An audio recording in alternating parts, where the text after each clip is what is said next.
Gold trusted gold buyers తాకట్టులో ఉన్న బంగారాన్ని విడిపించి ఈ రోజు ఉన్న మార్కెట్ ధరకే కొనబడును. మరిన్ని వివరాలకు సంప్రదించండి 7771077720. నమస్తే, వెల్కమ్ టు ఆర్టీవీ. నేను నందు. ఇవాల్టి మన ఇంటర్వ్యూలో మనతో ఉన్న స్పెషల్ గెస్ట్ రాప్తాడు మాజీ ఎమ్మెల్యే, వైసీపీ సీనియర్ నాయకులు తోబుదుర్తి ప్రకాష్ రెడ్డి గారు. ప్రకాష్ రెడ్డి గారు నమస్తే. నమస్తే, welcome to RTV studio. Thank you. So అధికారంలో ఉన్నప్పుడు మేము మిమ్మల్ని చూసాం. మీ నియోజకవర్గంలో మీరు చేసిన పనులు కానీ మీ యాక్టివిటీస్ చాలా వరకు అబ్జర్వ్ చేస్తూనే ఉన్నాం. ఇప్పుడు ప్రతిపక్షంలో ఉన్నప్పుడు కూడా మీరు అధికారంలో ఉన్నప్పుడు ఎంత యాక్టివ్గా ఉన్నారో అంత యాక్టివ్ కనపడుతున్నారు. ఇన్ఫ్యాక్ట్ కొన్నిసార్లు అంతకంటే ఎక్కువగానే కనపడుతున్నారు. మీ పేరు బాగా వినపడుతుంది. సో మీరు యాక్టివ్గా ఉంటున్నారా, ఉండాల్సి వస్తుందా ఒక రకంగా? యాక్టివ్గా ఉండాల్సి వస్తుంది.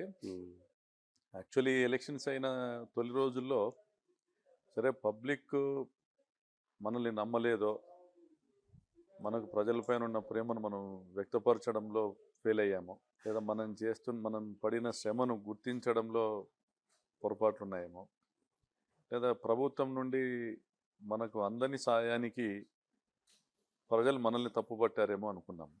తర్వాత ఈవీఎంల వ్యవహారం పైన సర్వత్రా చర్చలు జరిగాయి. నేను కూడా అనేక చర్చల్లో పాల్గొన్నా. ఓవరాల్గా ఈవీఎంస్కి సంబంధించి ఏదైతే ప్రింట్అవుట్స్ ఉంటాయో, సో ఆ వివిప్యాట్ ప్రింట్అవుట్స్ని కాల్చివేయమని ఆదేశాలు ఇవ్వడము, మరి వెనక వాళ్ళ ఉద్దేశాలు ఏంటి?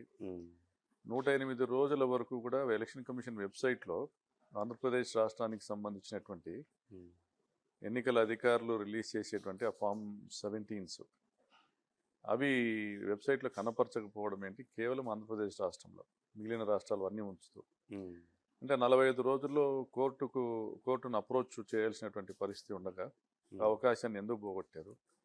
సుప్రీంకోర్టు గతంలో 5% ఈవీఎంస్ను తిరిగి లెక్కించాలనేటువంటి ఉత్తర్వులు ఇచ్చినా కూడా కలెక్టర్లు ఎందుకు కేవలం మాక్ పోలింగ్ చేస్తాము అని ఆ ఉత్తర్వులను తుంగలో తొక్కుతా ఉన్నారు?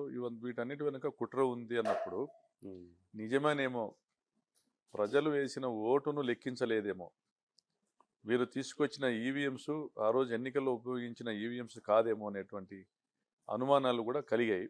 బట్ ఏది ఏమైనా జరగరానిది జరిగింది.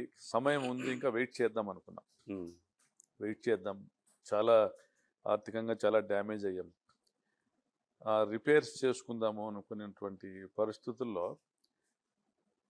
ఏవైతే స్థానికంగా ఉన్నటువంటి అత్యవసర పరిస్థితి వల్ల కొన్ని సంఘటనలు జరుగుతూ వచ్చాయి. దానివల్ల గలం విప్పాల్సి వచ్చింది, అడుగు ముందుకేయాల్సి వచ్చింది, గొంతు బెగల్చాల్సి వచ్చింది, ఉద్యమమే చేయాల్సి వచ్చింది.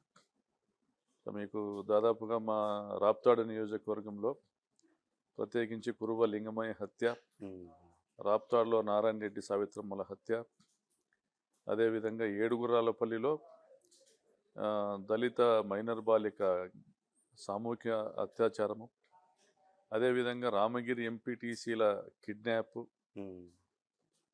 పోలీసుల దౌర్జన్యము, ఇవన్నీ అనేక అక్రమ కేసులు, ఎందరో మంది కార్యకర్తల ఆస్తులపైన దాడులు, కార్యకర్తల పైన దాడులు, అక్రమ కేసులు బనాయించడము, నీకు ప్రభుత్వ ఆస్తులు ప్రజల ఆస్తుల్ని కూడా నేరుగా దోపిడీ చేయడము, ఆ దోపిడీలను అడ్డుకునే ప్రయత్నం ప్రజలు చేస్తే పరిటాల సునీత పేరు, ఆమె కుమారుల పేర్లు చెప్పడం, ఇవన్నీ కూడా వందల సంఘటనలు జరిగాయి. Right from the minute of declaration of election result. ఇంకా చెప్పాలంటే మొదటి 15-20 రౌండ్లు పూర్తి కాగానే మొదలు పెట్టారు. సో అటువంటి పరిస్థితుల్లో ఈ రాష్ట్రంలో ఎవడు బతకడానికి కూడా లేని పరిస్థితులను కల్పించడం అనేది మొదలుపెట్టి ఈరోజు సక్సెస్ఫుల్గా 15 నెలల్లో ఒక యుద్ధ వాతావరణము, ఒక ఎమర్జెన్సీ వాతావరణము తలపిస్తోంది రాష్ట్రంలో.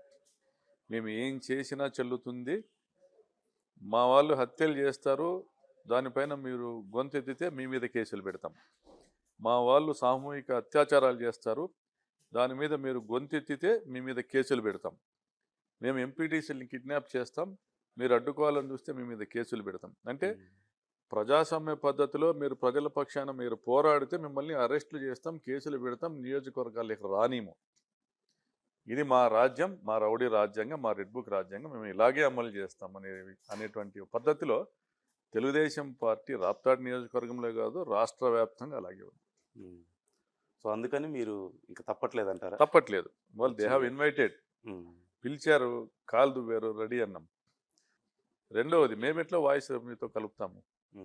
మీ కౌంటర్ పార్ట్ ఎవరైతే ఇక్కడ ఆంధ్రప్రదేశ్ రాష్ట్రంలో ఉన్నారో షర్మిలమ్మ, పిసిసి ప్రెసిడెంట్, ఆవిడ ఎజెండా ఏంటి? She want to damage Jaganmohan Reddy's image. Jaganmohan Reddy గారిని, వైఎస్ఆర్ కాంగ్రెస్ పార్టీని అంతమొందించాలి, కాంగ్రెస్ పార్టీ ముసుగేసుకుని చంద్రబాబు నాయుడు గారిని నిత్యము ముఖ్యమంత్రిగా కొనసాగించాలి అనేటువంటి ఎజెండాతో ఆమె ఉన్నప్పుడు, అది మీ పార్టీ విధానమైనప్పుడు, అది రాహుల్ గాంధీ గారి విధానమైనప్పుడు మేమెందుకు మద్దతు ఇస్తామని? చంద్రబాబు గారిని సీఎంగా చేయటం షర్మిల గారి ఉద్దేశం కాదా? ఎందుకు కాదని ఎలాగంటారు మీరు? ఎక్కడైతే చంద్రబాబు గారిని ఆయన ప్రభుత్వం చేస్తున్నటువంటి అడ్డగోలు విధానాలని వ్యతిరేకించాలో అక్కడ వ్యతిరేకించడం లేదు. ఏ అవకాశం దొరికినా జగన్మోహన్ రెడ్డి గారిని విమర్శించడానికి ఉపయోగించుకుంటాం. She is a failure president for the Congress party. ఇంతవరకు పిసిసి అధ్యక్షులుగా ఉన్న వాళ్ళు ఎవరైనా కానీ ఆంధ్రప్రదేశ్ రాష్ట్రానికి అందరిలోకి కూడా ఫెయిల్యూర్ పిసిసి ప్రెసిడెంట్ ఆమె. అంటే మీ మీద ఇష్యూ బేస్డ్ పాలిటిక్స్ మీదనే పోతుంది. అంటే మీ మీద ఈ మధ్యకాలంలో సునీత గారు చేసినటువంటి కామెంట్, చాలా ఫ్రీక్వెంట్గా వచ్చిన కామెంట్ ఏంటంటే, ఏదో అప్పుడప్పుడు వచ్చిపోతున్నారు నియోజకవర్గానికి, చుట్టం చూపుగా కనిపించడం లేదు అనేది. అంటే ఇంటర్నల్ ఉద్దేశం ఒక రకంగా కేసులు నమోదైనప్పుడు కనిపించకుండా వెళ్ళిపోతున్నారు, భయపడి పారిపోతున్నారు అనే మాట చాలా సందర్భాల్లో మాట్లాడారు. ఇప్పుడు పరిటాల సునీత రమ్మన్నప్పుడు రావడానికి, ఆమె పొమ్మన్నప్పుడు పోవడానికి నేను ఆమె పాలేరుని ఏం కాదు. నేను నా నియోజకవర్గంలో నా కార్యకర్తలు ఇబ్బంది పడకుండా నేను ఏ విధంగా వ్యవహరించాలి, ఎప్పుడు నేను గొంతెత్తాలి, ఎప్పుడు నేను మౌనం పాటించాలి నాకు తెలుసు. నేను ప్రతి నిత్యము పదే అక్కడ ఉండి ప్రతిరోజు మిమ్మల్ని తిట్టుకుంటూ ఉండడం వల్ల నేను పలచన కావడం తప్ప వేరే ఏం లేదు. మీరు తప్పులు చేసే వరకు నేను ఎదురు చూస్తాను. మీ తప్పులు జరిగినప్పుడు నేను నుంచి మాట్లాడతాను. అర్థమైందా? రెండోది, నియోజకవర్గంలో ఉన్నానా లేదా అన్నది ఆమెకు సంబంధించిన విషయం కాదు. నువ్వు ఉన్నావు, ఎమ్మెల్యేగా ఏం చేస్తున్నావు? నన్ను ప్రజలు తిరస్కరించినారు. నేను గెలిచిన తొలి సంవత్సరంలో పేరూరు డ్యామ్ నీళ్ళు తెచ్చా. నువ్వేం చేసావు? నువ్వెందుకు నీళ్ళు ఇవ్వలేవు? నువ్వు ఉండడం కాదు, నువ్వు ఏం చేసావు అన్నది లెక్క. మరి నేను ఈ మొట్టమొదటి 14-15 నెలల్లోనే ఈ రాష్ట్రం అంతా గుర్తించే విధంగా నా గొంతును వినిపిస్తూనే ఉన్నా. నా వాయిస్ వెళ్ళిందా లేదా? నా నియోజకవర్గంలో ప్రజలపైన జరుగుతున్న దాడులు నేను ఎక్స్పోజ్ చేశానా లేదా? ప్రభుత్వాన్ని ఇబ్బంది పెట్టానా లేదా? నేను వాళ్ళని డిఫెన్స్లోకి నెట్టగలుగుతున్నానా లేదా? అంతవరకే మ్యాటర్స్. నేను అంతేగాని అక్కడే ఉండి నేను వీధి తిరిగి, ఇంకా టైం ఉందానికి, వీధి తిరిగి ఏంట్రా బాబు మీకు పథకాలు వచ్చాయా లేదా, ఇవన్నీ వీటన్నిటికీ టైం ఉంది. దాన్ని చేయడానికి మేము మీ మధ్య సభలు పెట్టుకున్నాం, మీటింగ్లు పెట్టుకున్నాం, కాన్స్టిట్యున్సీ లెవెల్ మీటింగ్స్ పెట్టుకున్నాం, మండల్ లెవెల్ మీటింగ్స్ పెట్టుకున్నాం. బాబు షూరిటీ మోసం గ్యారంటీ అనేటువంటి ప్రోగ్రామ్ చేసాం. గ్రామ స్థాయిలో ఇప్పుడు నడుస్తూ ఉంది అది. సో కమిటీలు వేసేటువంటి కార్యక్రమం గ్రామ స్థాయిలో అన్నీ నడుస్తుంది. If she is really interested, Paritala సునీతకు నిజంగా ఇంట్రెస్ట్ ఉంటే ఆమెను కూడా రమ్మనండి, మా పార్టీ కార్యక్రమాల్లో చురుగ్గా పాల్గొనమనండి. ఆమెను కూడా వచ్చి బాబు షూరిటీ మోసం గ్యారంటీ చేయమనండి. మేము చేయాల్సినవి ఏమైనా చేయలేదని బాధపడతా ఉందా? చంద్రబాబు నాయుడు గారి పైన ఎత్తాల్సిన స్థాయిలో గొంతు ఎత్తలేదని బాధపడతా ఉంది. అలాగుంటే ఆమెను కూడా రమ్మని చెప్పండి. ఈ సంక్షేమ పథకాల గురించి మనం ప్రత్యేకంగా మాట్లాడాం. సో మీరు ఎందుకు ఓడిపోయారు అనే ప్రశ్న వచ్చినప్పుడు, ఒకటి ఉద్యోగ సంఘాలను సాటిస్ఫై చేయలేకపోయాం అనేది ఒక మాట చెప్పారు. రెండు చంద్రబాబు నాయుడు గారు క్వాలిటీ మందిస్తాను తమ్ముళ్ళు అన్నారు. క్వాలిటీ మందిస్తాను తమ్ముళ్ళు 50 రూపాయలకు 99 రూపాయలకు మీకే గుర్తుండాలి. క్వాలిటీ మందిస్తుంది. ఈ దేశ చరిత్రలో ఏ ముఖ్యమంత్రి అయినా నేను మంచి క్వాలిటీ మందిస్తానని చెప్పిన సందర్భం ఉందా? క్వాలిటీ విద్యను ఇస్తానన్నటువంటి ముఖ్యమంత్రులు ఉన్నారు, క్వాలిటీ వైద్యాన్ని అందజేస్తానన్నటువంటి ముఖ్యమంత్రులు ఉన్నారు, క్వాలిటీ బియ్యాన్ని ఇస్తానన్నటువంటి ముఖ్యమంత్రులు ఉన్నారు. కానీ ఈ రాష్ట్రంలో లక్షల మంది ప్రతినిత్యము లిక్కర్ కన్జ్యూమ్ చేసే దానికి అలవాటు పడిన వాళ్ళు, మందు తాగడానికి అలవాటు పడిన వాళ్ళు, వాళ్ళందరినీ కూడా ఈయన ఒక ఆశల పల్లకులు అలా తేల్చేలాగా 99 రూపాయలకు క్వాలిటీ మంది ఇస్తా అన్నాడు. వాళ్ళు ఇన్నోవేటబుల్, తప్పనిసరిగా వాళ్ళు ప్రతినిత్యం మందు తాగాలి. వాళ్ళందరినీ వాళ్ళ ఓట్స్ చేయడానికి అంతే, వాళ్ళ ఓట్లను కొలపడానికి చేశాడు. ఈరోజు అదే మందు, అవే బ్రాండ్లు చంద్రబాబు నాయుడు గారు 14, 19లో ఏవైతే రిలీజ్ చేశారో జీవో ద్వారా, అవే బ్రాండ్లనే ఇదే మంది అవే కొనసాగుతున్నాయి. ఉద్యోగస్తుల్ని మోసం చేసినట్లే లిక్కర్ కన్జ్యూమర్స్ని మోసం చేశారు. అంటే మీ బ్రాండ్లే మీకు ఇబ్బంది అవ్వలేదంటారా? మీ పార్టీ ఉన్నప్పుడు మా వచ్చినటువంటి ఇబ్బంది బ్రాండ్లు? చెప్పనా, మా దగ్గర జగన్ గారి వాయిస్ తప్ప వేరే వాయిస్ లేదు. ఉమ్, మాకు సాక్షి అనే వాయిస్ తప్ప వేరే వాయిస్ లేదు. ఉమ్, ఆ సాక్షి కూడా లేకపోతే, ఉమ్, ఇప్పుడు బీహార్ కంటే అధ్వానం ఉంది రాష్ట్రం అంటున్నాం కదా, ఉమ్, ఆ సాక్షి కూడా లేకపోతే కనీసం నిజాన్ని జనానికి చెప్పేటువంటి పరిస్థితి కూడా ఉండదు. ఉమ్, వాళ్ళకు ఉన్నటువంటి ఛానల్స్, వాళ్ళకున్నటువంటి print media, electronic media, social media, ITDP ఇవన్నీ గోబల్స్ ప్రచారం చేశాయి. ఉమ్, 2,000 కోట్లు సంపాదించినాడు ప్రకాష్ రెడ్డి అన్నటువంటి చంద్రబాబు. ఉమ్, మళ్ళీ 2 నెలలకు అనంతపురం వచ్చి 500 కోట్లు సంపాదించాడు ప్రకాష్ రెడ్డి అన్నాడు. ఉమ్. మరి ఆయన మాటల్లో ఆయన వ్యత్యాసం చెప్తున్నానంటే ఏం అదే, మాట్లాడు, అది నోటికి got it, got it. అర్థము లేకుండా మాట్లాడినారు. ఉమ్, మరి ఇన్ని 100 కోట్లు, ఇన్ని 1000 కోట్లు ఉంటే మరి ఇంకా ఐటీడీపీ ఏం ప్రచారం చేసింది? ఉమ్, మేము ఫీల్డ్ అసిస్టెంట్ల దగ్గర డబ్బులు తీసుకున్నామంటూ, లేదా ఇంకొకరి దగ్గర డబ్బులు తీసుకుంటే మా ఫ్యామిలీ మెంబర్స్ అందరినీ కించపరుస్తూ ఉమ్, ఒక పోస్ట్ క్రియేట్ చేసి మేమందరం ఇట్లా వసూలు చేసాం. ఉమ్, అర్థమైందా? అంటే ఏదైతే ఈరోజు తెలుగుదేశం పార్టీ వాళ్ళు చేస్తున్నారో ఉమ్, దాన్ని, అంటే వాళ్ళ మైండ్ సెట్ ఏముంటుందంటే ప్రతి ఒక్క ఎమ్మెల్యే ఇట్లనే ఉంటారని అనుకున్నారు. ఉమ్, వాళ్ళ ఎమ్మెల్యేలు ఉన్నారు ఇప్పుడు అట్లనే ఉంటారని అనుకుని అట్లా అన్ని మా మీద లేనివన్నీ అబద్ధాలన్నీ కూడా సృష్టించి సో 175 నియోజకవర్గాల్లో కూడా వైఎస్ఆర్సీపీ ఎమ్మెల్యేల మీద కానీ, కోఆర్డినేటర్స్, కంటెస్టింగ్ క్యాండిడేట్స్ మీద కానీ ఇదే విధంగా దుష్ప్రచారం చేసుకుంటూ వచ్చారు. ప్రజల మైండ్స్ని ఇన్ఫ్లుయెన్స్ చేశారు. అండ్ అదే ఆ వరుసలో ఓకే, మందు విషయం ఒకటి చెప్పారు, ఉద్యోగులు ఒకటి, ఇంకేమైనా ఉన్నాయా? ఇక ఉమ్, మా కార్యకర్తలు 19లో ప్రకాష్ రెడ్డి గెలిస్తే మేము బాగుపడతామని మా నియోజకవర్గంలో అనుకున్నట్లే రాష్ట్ర వ్యాప్తంగా జగనన్న వస్తే మేమంతా కూడా 10 ఏళ్ళు పార్టీకి పనిచేసాం. 2009 నుంచి ప్రభుత్వం లేదు, 10 ఏళ్ళు పనిచేసాం. ఉమ్, మా పిల్లలు గొప్ప స్థాయికి వెళ్తారు, మేము కూడా బాగా ఆర్థికంగా స్థిరపడతాం అనుకున్నారు. అంటే అప్పట్లో 14, 19లో నీరు చెట్టులో టీడీపీ వాళ్ళు చేసిన దోపిడీలు అందరూ దగ్గరుండి చూశారు. ఉమ్, నీకు ఒక చెరువులో ₹1,00,000 ఖర్చు పెట్టి ఒక కుంట తీసి ₹1,00,000 ఖర్చు పెట్టేసి ఆ తీసిన మట్టిని కూడా మళ్ళీ ₹2-3 లక్షలు అమ్ముకొని ఆ తీసిన ₹1,00,000 కుంటకు 10 లక్షల బిల్లులు చేసుకునేటువంటి దోపిడీ కార్యక్రమం చూశారు. ఉమ్, చంద్రబాబు నాయుడు దోపిడీదారుడు చేసినాడు, వాళ్ళ కార్యకర్తలకు ఇచ్చినాడు. జగన్మోహన్ రెడ్డి కూడా మాకు ఇట్లా చేస్తాడులే అనుకున్నారు. ఉమ్, జగన్మోహన్ రెడ్డి లెక్కకు లెక్క, రూపాయికి రూపాయి ఆయన లెక్కగట్టి మీకు ఎగ్జాంపుల్ చెప్తా. మా పార్టీ ఎమ్మెల్యేకి సంబంధించిన ఒక సంస్థ కియాస్క్ మిషన్స్కి, ఉమ్, అగ్రికల్చర్ డిపార్ట్మెంట్ అనుకుంటా, దాని కియాస్క్ మిషన్స్కి టెండర్ కోట్ చేసింది. ఉమ్, దాన్ని ఆయన కోట్ చేసిన దాంట్లో జగన్ గారు కూర్చొని ఇంతెందుకు అవుతుంది అనేసి అధికారులతో మాట్లాడి ఇట్లా మీరు చేస్తే మా ప్రభుత్వం పనిచేయాల్సిన అక్కర్లేదు, ఉమ్, మళ్ళీ 45% రిబేట్ తీసుకొని మళ్ళీ ఇచ్చారు ఒక ఎమ్మెల్యేకి సంబంధించి. అంటే ఎమ్మెల్యే దానికి అంటే ఎంత ఖచ్చితంగా ప్రభుత్వ ధనాన్ని దుర్వినియోగం కాకుండా చూసుకుంటున్నారు. ఉమ్, అదేవిధంగా రివర్స్ టెండరింగ్ కానీ, అదేవిధంగా ప్రభుత్వంలోని పారదర్శకత పైన జగన్ గారు ఇచ్చే ఇన్స్ట్రక్షన్స్ కానీ ఎక్కడ కూడా ఎవ్వరికి రూపాయి ఆదాయం లేకోకుండా ప్రజలకు పంచినారు. ప్రజలకు పంచాలని ఆయన ఆదాయాలు చేసుకుంటూ వచ్చినారు. మరి ఈ ప్రభుత్వము అందిన కాడికి నువ్వు దాచుకో, లివ్ అండ్ లెట్ లివ్ ప్రభుత్వం ఇది. మనం తిందాము, 10 మందిని తినిపిద్దాం, తర్వాత పార్టీని ఇప్పుడు ఎలక్షన్లో మళ్ళీ 24లో 20 గెలిచాం, 29లో ఓడిపోయినా మళ్ళీ 34కి వస్తాం ఆటోమేటిక్గా అంటే అనేటువంటి విధానం అంతే. అందుకే ప్రకటించారా జగన్మోహన్ రెడ్డి గారు ఈసారి నేను కార్యకర్తలకు అందుబాటులో ఉంటాను అంటే జగన్ అని? గారి అంటే 2.0 గురించి మీరు చెప్తున్నారు. ఆ, జగన్ గారి 2.0 ఏంటంటే కార్యకర్తల నిర్ణయాలను, స్థానిక ప్రజాప్రతినిధుల నిర్ణయాలను కూడా గౌరవిస్తాము.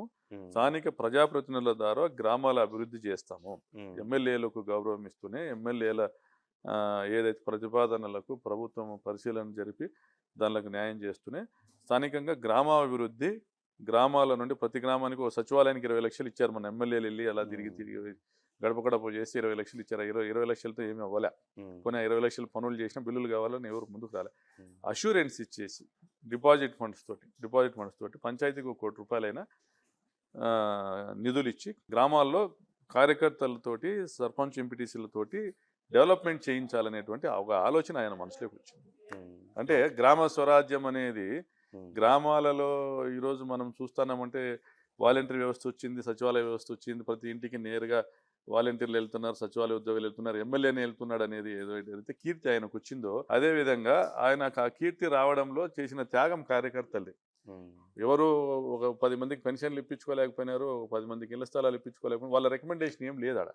ఇన్నేళ్ళు పార్టీ మోసిన వాళ్ళకి వాళ్ళ మాటకి విలువ లేని పరిస్థితికి తీసుకొని వచ్చినాం కాబట్టి దాన్ని కరెక్ట్ చేసుకుంటాం అనేది 2.1. పోలవరాన్ని మేము పూర్తి చేస్తామని చెప్పేసి చేయలేకపోవడం అనేది నష్టం చేసిందంటారా? పోలవరం పూర్తి చేయకపోవడానికి ఏం కారణాలు ఉంటాయంటే మీరు చెప్పండి. కేంద్రం నిధులు ఇచ్చేదానికి సిద్ధంగా ఉంది. అంటే సరే, ఇంటర్నల్ గా నిధులు లేదంటే రకరకాల కారణాలు, గతంలో కట్టిన దానికి కొంత డ్యామేజ్ అవ్వడము, దాని గురించి నేను అడుగుతున్నా. నిధుల సమస్య లేనప్పుడు చేయడానికి మెగా అనేటువంటి ఒక పెద్ద సంస్థ రెడీగా ఉన్నప్పుడు అధికారులు పనులు చేయలేని పరిస్థితి లేక ఎందుకు వచ్చినారు? అంతకు ముందున్న ప్రభుత్వము చేసిన పనుల కంటే దాదాపుగా ఒక 2-3 రెట్లు ఎక్కువగా పని జరిగింది వైసీపీ ప్రభుత్వంలో. మీకు టోటల్గా ఆ స్పిల్వే కంప్లీట్ చేశారు, రేడియల్ గేట్స్ అన్ని ఎత్తడము, స్పిల్వే అంటే 41.5 వరకు స్పిల్వే కంప్లీషన్ జరిగింది. దాని తర్వాత అర్థకమ్ రాక్ఫిల్ డ్యామ్ నిర్మాణం జరగాలి. అయితే ఆ నిర్మాణం జరిపే ముందు మనం ఇప్పుడు ఫ్లడ్ సీజన్లో నీళ్లు అలో చేయడానికి అది ఉంటుంది. ఏదైతే డయాఫ్రామ్ వాల్ నిర్మాణం జరిగిందో, డయాఫ్రామ్ వాల్ నిర్మాణము సంపూర్ణంగా చేసేసి, అంటే స్పిల్వే కంప్లీట్ కాకుండానే అది చేయడం వల్ల డైరెక్ట్ నీళ్ళు వచ్చి దాన్ని కొట్టడం వల్ల డయాఫ్రామ్ వాళ్ళు దెబ్బతినింది. ఆ దెబ్బతిన్న డయాఫ్రామ్ వాళ్ళని యథాతథ స్థితిలో అలాగే ఉంచి కొనసాగించడం డ్యామ్కు ప్రమాదం జరుగుతుందని పోలవరం కమిటీ ఏదైతే టెక్నికల్ కమిటీ ఏదైతే సిడబ్ల్యూసి నుంచి వచ్చిందో, సో వాళ్ళు ఇచ్చిన నివేదిక మేరకే పనులను ఆపడం జరిగింది. It's a technical reason. అది గత ప్రభుత్వంలో, తెలుగుదేశం ప్రభుత్వంలో జరిగిన తప్పిదము అని మేము మాట్లాడుతున్నాము. మా మీద వాళ్ళు మాట్లాడుతున్నారు. ఏదైనా రాష్ట్రం నష్టపోతాం. అలాంగ్ విత్ దట్ రాజధాని, 3 రాజధానులు అనే అంశం తలకెత్తుకోవడం, అంటే ఆ బరువును ఎత్తుకోవడం, ఈ అమరావతిని నెగ్లెక్ట్ చేయడం, ఇది పెద్ద సమస్యగా మారలేదంటారా? ఇప్పుడు మేము ఒకటే చెప్తున్నామండి. చంద్రబాబు నాయుడు గారు కట్టించిన అసెంబ్లీలో మేము సెషన్స్ జరిపాం. చంద్రబాబు నాయుడు గారు కట్టించిన తాత్కాలికమైనటువంటి సచివాలయంలోనే మా అధికారులందరూ, ఐఏఎస్, బ్యూరోక్రసీ అందరూ ఉన్నారు, మంత్రులు అందరూ ఉన్నారు. అక్కడే మాకు అక్కడి నుంచి కార్యకలాపాలు జరిపాం. మేము ఎక్కడికి పారిపోలేదే. మీరు కట్టిస్తే మేము వద్దనిందమా? అమరావతి నిర్మాణం 5 ఏళ్లలో మీరు పూర్తి చేసింటే మేము వద్దనే పరిస్థితి ఉందా? మీరు నెత్తికి ఎక్కించుకున్నా, మీరు డిక్లేర్ చేసుకున్నారు, మీరు, మీ మోడీ గారు, పవన్ కళ్యాణ్ గారు సింగపూర్ స్థలాల్లోనో లేదంటే ప్రపంచ స్థాయి రాజధాని నిర్మాణం చేస్తామని మీరు వచ్చి వాగ్దానం చేశారు. మళ్ళీ మీరు ముగ్గురు కలిసి కూడా 5,000 కోట్లే ఖర్చు పెట్టి, అంటే మీరు 5 ఏళ్లలో 5,000 కోట్లు ఖర్చు పెట్టి, అంటే సంవత్సరానికి 1,000 కోట్ల రూపాయలు మీరు ఖర్చు పెట్టి, మీరు 1,50,000 కోట్ల రూపాయలు ఎప్పుడు ఖర్చు పెడదామని, ఎప్పుడు పూర్తి చేద్దామని మా మీద నిందలు వేయడానికి మీరు ఉపయోగించుకున్నారు తప్ప, మీకు చిత్తశుద్ధి ఉందంటే ఒక 25,000 కోట్లు 30,000 కోట్లు ఖర్చు చేసి ఉంటే మీకు సంపూర్ణంగా రోడ్స్, డ్రైన్స్, పవర్ అరేంజ్మెంట్స్ అన్ని కంప్లీట్ అయ్యేటివి కదా. మీరు టెండర్లు పిలిచారు, 44,000 కోట్ల రూపాయల పనులకు టెండర్లు పిలిచారు, నిధులు ఎందుకు లేదు? చేసిన పనులు కూడా నిధులు లేదే. ఎందుకు? మీ ప్రియారిటీ కాదు అమరావతి? తప్పు మీరు చేసి మమ్మల్ని అనడం ఏంటి? అంటే మీకు నష్టం అయితే అవ్వలేదంటారా? అమరావతి 100% నష్టమైంది. మీకు ఏ ఒక్క ఇష్యూని వదలలేదు వాళ్ళు మమ్మల్ని దెబ్బతీయడానికి. వాళ్ళకున్నటువంటి మీడియా స్ట్రెంగ్త్తో మా మీద బురద జల్లే విషయంలో ఏ ఒక్క దాంట్లో కూడా వాళ్ళు ఏ ఒక్క అవకాశం వదులుకోలేదు, సక్సీడ్ అయ్యారు కూడా. మీకు 3 సంవత్సరాల కోవిడ్ వల్ల దాదాపు 1,00,000 కోట్ల రూపాయల జిఎస్టీ రెవెన్యూలు తగ్గిపోయినా ఇన్స్టెంట్గా కాపాడుకోవాల్సింది ప్రజల్ని. ఆ రోజు మీకు దెబ్బ తగిలినప్పుడు ఫస్ట్ ఎయిడ్ చేస్తాం, అంతే. ఆ ఫస్ట్ ఎయిడ్ చేసే కార్యక్రమంలో భాగంగా సంక్షేమ పథకాలు ఇంటింటికి ఇచ్చినాం. కోవిడ్లో కూడా ఇంటింటికి మందులు ఇచ్చినాం, బియ్యం ఇచ్చినాం, డబ్బులు ఇచ్చినాం. ఎక్కడ అవసరమైతే అక్కడ ప్రజలకు అండగా నిలబడుకుంటూ వచ్చినాం. ముందు ప్రజల్ని కాపాడుకుందామని, తర్వాత గొప్పలకు పోదాం. మనం సస్టైన్ అయినామనుకోండి, మళ్ళీ కోవిడ్ రాదనేది కూడా ఏం లేదు కదా. అంతే. మనం సస్టైన్ అయినామనుకోండి, ప్రజల్ని కాపాడుకున్నాము, దాని తర్వాత ప్రజలకు నేరుగా పనులు జరిగే విధంగా నీకు ఇంట్లో కూర్చుంటే సర్టిఫికెట్లు వచ్చేటువంటి వ్యవస్థను తెచ్చినాము. ఈరోజు ఆ పరిస్థితి ఉందా? సచివాలయంలో పోయి అప్లై చేస్తానే 24 అవర్స్లో caste సర్టిఫికెట్లో, education certificate, A certificate అయినా మీ సచివాలయంలో మీ ముంగటికి ఆర్బీకేలు, మీ ఇళ్ల కాటికి విత్తనాలు, నాణ్యమైనటువంటి మందులు అన్నీ మీ ఇళ్ల కాటికి తీసుకొచ్చిన వ్యవస్థను పోగొట్టుకుని ఈరోజు ఇబ్బంది పడుతూ ఉన్నారు. ఇవన్నీ ఏర్పాటు చేశాం. మెడికల్ కాలేజీల్లో పేద విద్యార్థులు చదవాలి, 16 మెడికల్ కాలేజీలు ఏర్పాటు చేశాం. పోర్ట్లు, హార్బర్లు 16 ఇవి నిర్మాణం చేపట్టాం. ఇవన్నీ కూడా ఇంపార్టెంటే కదా. అంటే 13 జిల్లాలు ఇంపార్టెంట్ అంటారా? మీరు ఆర్టీవీ వాళ్ళు అమరావతి ఇంపార్టెంట్ అంటారా? అంతా ఇంపార్టెంటే కదా, దట్స్ వాట్. సమానంగా ఉండాలి 13 అభివృద్ధి అనేది. జిల్లాలలోనూ సమానమైన అభివృద్ధి జరగాలి. ఉమ్. ఒకే ఒక స్థాయి అంటే ఒక్క రోజులో జరిగేది కాదు అమరావతి. ఒక 20, 30, 40 సంవత్సరాల పాటు జరిగేటువంటి నిర్మాణము. అంటే ఆయన చెప్పిన మాటలు నమ్మి మాట్లాడటమా, లేకపోతే ఆయన చెప్పిన అబద్ధాలను మనం కూడా రిపీట్ చేయడమా అనేది. హైదరాబాద్ నేనే నిర్మించానని నిన్న కూడా మాట్లాడాడు. నేను హైదరాబాద్ని కట్టాను. నువ్వేందా హైదరాబాద్ని కట్టేది? భాగ్యనగరం అని పేరు ఎందుకు వచ్చింది? అది ఇప్పుడు కులీ కుతుబ్ షా నుంచి కట్టుకుంటూ వచ్చినారు. అది యా, ఏ? అంటే నేను ఈ ఎగ్జాంపుల్స్ నేను ఎందుకు చెప్పానంటే మీకు ఇది పలానా నెగిటివ్ అవ్వలేదా అని బయట వినిపిస్తున్నట్టు మాటలు చెప్పడానికి రీజన్ ఏంటి అంటే, అయ్యా మాకు నెగిటివ్ అవ్వడానికి అంశాలు ఇవే కానక్కర్లేదు. ఉన్నాయి, ఇంకా చాలా ఉన్నాయి, నేను కాదనట్లేదు. కాకపోతే మీ పార్టీ ఎంతవరకు ప్రాక్టికల్ గా అసెస్ చేసుకోగలిగింది అనేది నా మెయిన్ ప్రశ్న. నేను ఒకటి చెప్పనా? ఉమ్, ఉమ్, మేము ఆ రోజు ఏం చెప్పినా వినే పరిస్థితుల్లో జనం లేరు. ఓకే. ఈ రోజు నమ్ముతున్నారు. అర్థమైందా? ఉమ్, ఆ రోజు మేము ఏం చెప్పినా వినే పరిస్థితులు లేరు. ఆ రోజు 13 జిల్లాల అభివృద్ధి కూడా కాంక్షించి 13 జిల్లాల్లో కూడా ఈక్వి డిస్ట్రిబ్యూషన్ ఆఫ్ ఫండ్స్ ఉండాలి, ఈక్వి డిస్ట్రిబ్యూషన్ ఆఫ్ పవర్ ఉండాలా, ప్రజల వద్ద పాలన ఉండాలా. రామారావు గారు కూడా అదే చేసింది, మండలీకరణ ఇప్పుడు నమ్ముతున్నారు అనేసి మేము చేసిన ప్రయత్నాన్ని ఆ రోజు వాళ్ళు తిప్పికొట్టుకుంటూ వచ్చారు, మా మీద అభూత కల్పనలు చేసుకుంటూ వచ్చారు. ఉమ్, ఇప్పుడు ఈ రోజు నేను చెప్తున్నా, అమరావతికి నువ్వు 1,00,000 కోట్లకు టెండర్లు పిలిచి 5 మంది కంపెనీలకు ఇచ్చావు, ఉమ్, 5 కాంట్రాక్టర్లకు ఇచ్చావు. ఉమ్, గతంలోనే మీ మీద టిడ్కో ఇళ్ల నిర్మాణంలో షాపూర్జీ పాలంజీ కంపెనీకి కాంట్రాక్ట్లు ఇస్తే 2,000 కోట్లు వాళ్ళ దగ్గర నుంచి మీ శ్రీనివాస్, చంద్రబాబు గారి పర్సనల్ అసిస్టెంట్ శ్రీనివాస్ అకౌంట్స్కు ఆయన సిస్టమ్ను సిబిఐ వాళ్ళు సీజ్ చేస్తే ఉమ్, షాపూర్జీ పాలంజీ కంపెనీ నుంచి వీళ్ళకి సంబంధించిన అకౌంట్స్కు, అక్కడ నుంచి షెల్ కంపెనీస్ అకౌంట్స్కి డబ్బులు పోయినాయి, ఉమ్, మనీ లాండరింగ్ జరిగింది, వివిధ దేశాల్లో ఉన్న అకౌంట్స్కి వెళ్ళిపోయి అనేసి ఒక సిబిఐ కేసు పెట్టింది. మేం కాదు, ఉమ్, నరేంద్ర మోడీ గారు పెట్టారు. సో అంటే ఇది సేమ్ రిపీట్ అవుతుంది. ఇప్పుడే నేను చెప్పాను, 3,000 రూపాయలు ఒక చదరపు అడుగుకు హైదరాబాదు, బెంగళూరు, బొంబాయి లాంటి మహానగరాల్లో విల్లాలు కడుతా ఉన్నారబ్బా. అంటే మీరు 9,000 కోట్ల రూపాయలతో పని ఏముంది మీకు? సరే, మీరు ఒక మాట అన్నారు, ఇప్పుడు మమ్మల్ని అర్థం చేసుకుంటున్నారు, ఇప్పుడు నమ్ముతున్నారు అప్పుడు మేము చెప్పిన మాటల్ని, అప్పుడు అర్థం చేసుకోలేకపోయారు అన్నారు. అంటే ఇప్పుడు ప్రజలు మరి అమరావతి పనులు చేస్తున్నాం అని చెప్తున్నారు కదా, వైసీపీ స్టాండ్ ఎలా ఉండబోతుంది ముందు ముందు? మరి మీకు సింపుల్ లాజిక్ అండి. అంటే మళ్ళీ మేము అధికారంలో ఉన్న వారి మీద ఉమ్, మీడియా స్ట్రెంగ్త్ ఉంటే బురద జల్లడం సులభం. నిజాలు వెలికి తీసి మాట్లాడడము అనేది కూడా సులభమే. ఉమ్, ప్రజలు జరుగుతున్న వాస్తవాలు వాళ్ళ కళ్ళ ముందర కనపడుతున్నప్పుడు నమ్ముతారు. ఇప్పుడు ఉమ్, ఈరోజు అమరావతి ప్రాంతంలో కొలికిపూడి అనే ఒక ఎమ్మెల్యే ఎందుకు వెనక్కి తిరుక్కున్నాడు? ఈరోజు ఏబి వెంకటేశ్వరరావు ఎందుకు వెనక్కి తిరుక్కున్నాడు?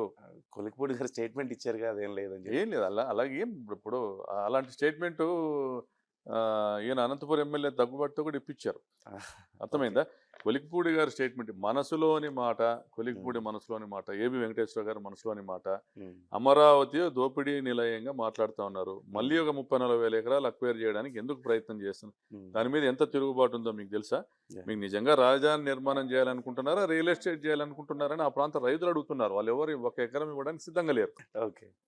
బిఫోర్ మూవింగ్ టు నెక్స్ట్, అంటే నెక్స్ట్ పాయింట్కి వెళ్ళే ముందు, మీరు మీ పార్టీ ఓడిపోవడానికి గల ముఖ్య కారణాల్లో చంద్రబాబు గారి అరెస్ట్ ఎంతవరకు దోహదపడిందంటే ఏం చెప్తారు?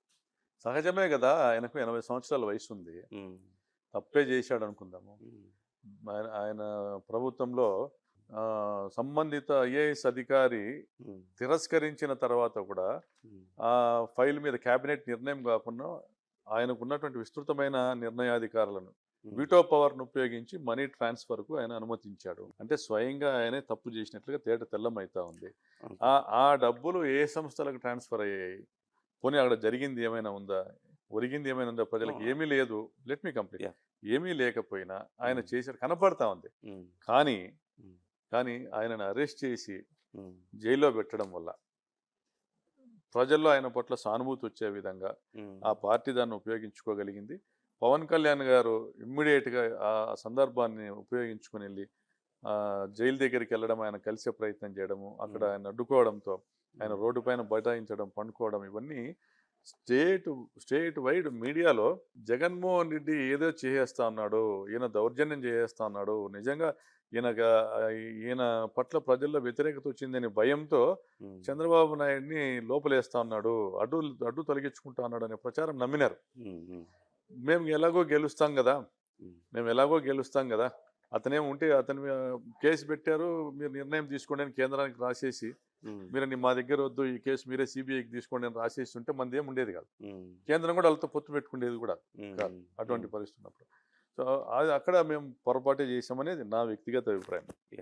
అంటే ఇలాంటి సబ్జెక్ట్స్ అంటే వైసీపీ చేసినటువంటి కొన్ని మిస్టేక్స్, అంటే స్వతహాగా కొన్ని చేసుకున్నటువంటి మిస్టేక్స్ అన్నప్పుడు ఒక చర్చ జరిగేది ఏంటంటే పార్టీలో చాలా వరకు కూడా ఇలాంటి నిర్ణయాలు కానీ లేదంటే చాలా విషయాల్లో జగన్మోహన్ రెడ్డి గారి దాకా ఆ సబ్జెక్ట్స్ వెళ్ళవు, మధ్యలోనే కొంతమంది నిర్ణయాలు తీసుకొని వాటిని ఇంప్లిమెంట్ చేయడం వల్ల ఇది ఇంత పెద్ద నష్టం జరిగింది అనే అంటే ఆ విషయంలో ఒక రకమైనటువంటి గందరగోళం ఉంది. నిజంగా ప్రతిదీ జగన్మోహన్ రెడ్డి గారికి తెలిసే జరిగిందా, లేకపోతే బయట కొంతమంది ప్రచారం చేస్తున్నట్టు మధ్యలో ఆగినాయా కొంతమంది నిర్ణయాలు? ప్రచారం ఏమైనా చేయొచ్చండి, ఎందుకంటే సమాధానము ఇచ్చేటువంటి పరిస్థితి లేనప్పుడు ఎవరైనా చెప్పినా దాన్ని కౌంటర్ చేయనప్పుడు అది నమ్ముతారు.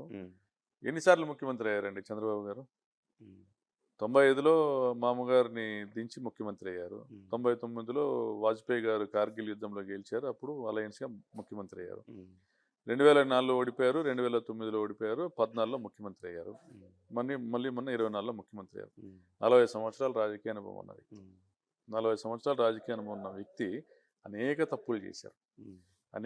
అనేక రకాల తప్పుడు నిర్ణయాల వల్ల ఆయన పదవికి దూరమైనారు. మరి అంత అనుభవం ఉన్న వ్యక్తే అనేక మార్లు మరి తెలిసి చేసిన తప్పులు, ఆయనకు తెలియక చేసిన తప్పులు అనే దానికి కాదు, పోనీ అందరినీ తన చుట్టూ ఉన్నటువంటి అధికారులను అందరినీ, తనకు ఎంతో మంది ఇన్ని సంవత్సరాలలో ఎర్రన్నాయుడు లాంటి సీనియర్ లీడర్లను, అశోక్ గజపతి రాజు అంటే ఎర్రన్నాయుడు అంటే యనమల రామకృష్ణ లాంటి సీనియర్ లీడర్లందరినీ చుట్టూ పెట్టుకునేసి గవర్నెన్స్ చేసినటువంటి వ్యక్తే ఎన్నో పొరపాట్లు చేశాడు, ఎన్నో తప్పులు చేశాడు. మరి మొట్టమొదటిసారి ముఖ్యమంత్రి అయినటువంటి ఆయన ముఖ్యమంత్రి అయ్యేటప్పటికి నాకు తెలిసి జగన్ గారి వయసు 46-47 సంవత్సరాలు. మొట్టమొదటిసారి ముఖ్యమంత్రి అయినటువంటి వ్యక్తి ఆయన దృష్టి సంపూర్ణంగా రాష్ట్ర ప్రయోజనాలు, రాష్ట్రంలో ఉన్న ప్రతి పేద ఇంట్లో కూడా వాళ్ళకు సంక్షేమ పథకాలు అందజేయడము, వాళ్ళకు ఉచితంగా విద్యను వైద్యాన్ని అందజేయడము, ఆ కుటుంబం యొక్క స్టాండర్డ్ ఆఫ్ లివింగ్ని పెంచడము అనే దాని మీద దృష్టి పెట్టుకుని దీనికి నిధుల్ని సమీకరించడం కోసం తపన పడుతూ ఉన్నటువంటి వ్యక్తి. మాకు బుగ్గన గారు పెద్ద యాడెడ్ అడ్వాంటేజ్, ఒక ఫైనాన్స్ మినిస్టర్గా ఆయనకు సపోర్టింగ్గా ఉండడము, చాలామంది ఐఏఎస్ ఆఫీసర్లు మంచి క్యాలిబర్ ఉన్నటువంటి వ్యక్తులు కేంద్రం నుంచి కానీ ఇతర ఫైనాన్స్ సంస్థల నుంచి కానీ నిధులు తీసుకొని రావడంలో మంచి టీం వర్క్ చేసి అంత డబ్బును తీసుకొని రాగలిగి సక్సెస్ఫుల్గా ఇవన్నీ చేయగలిగారు.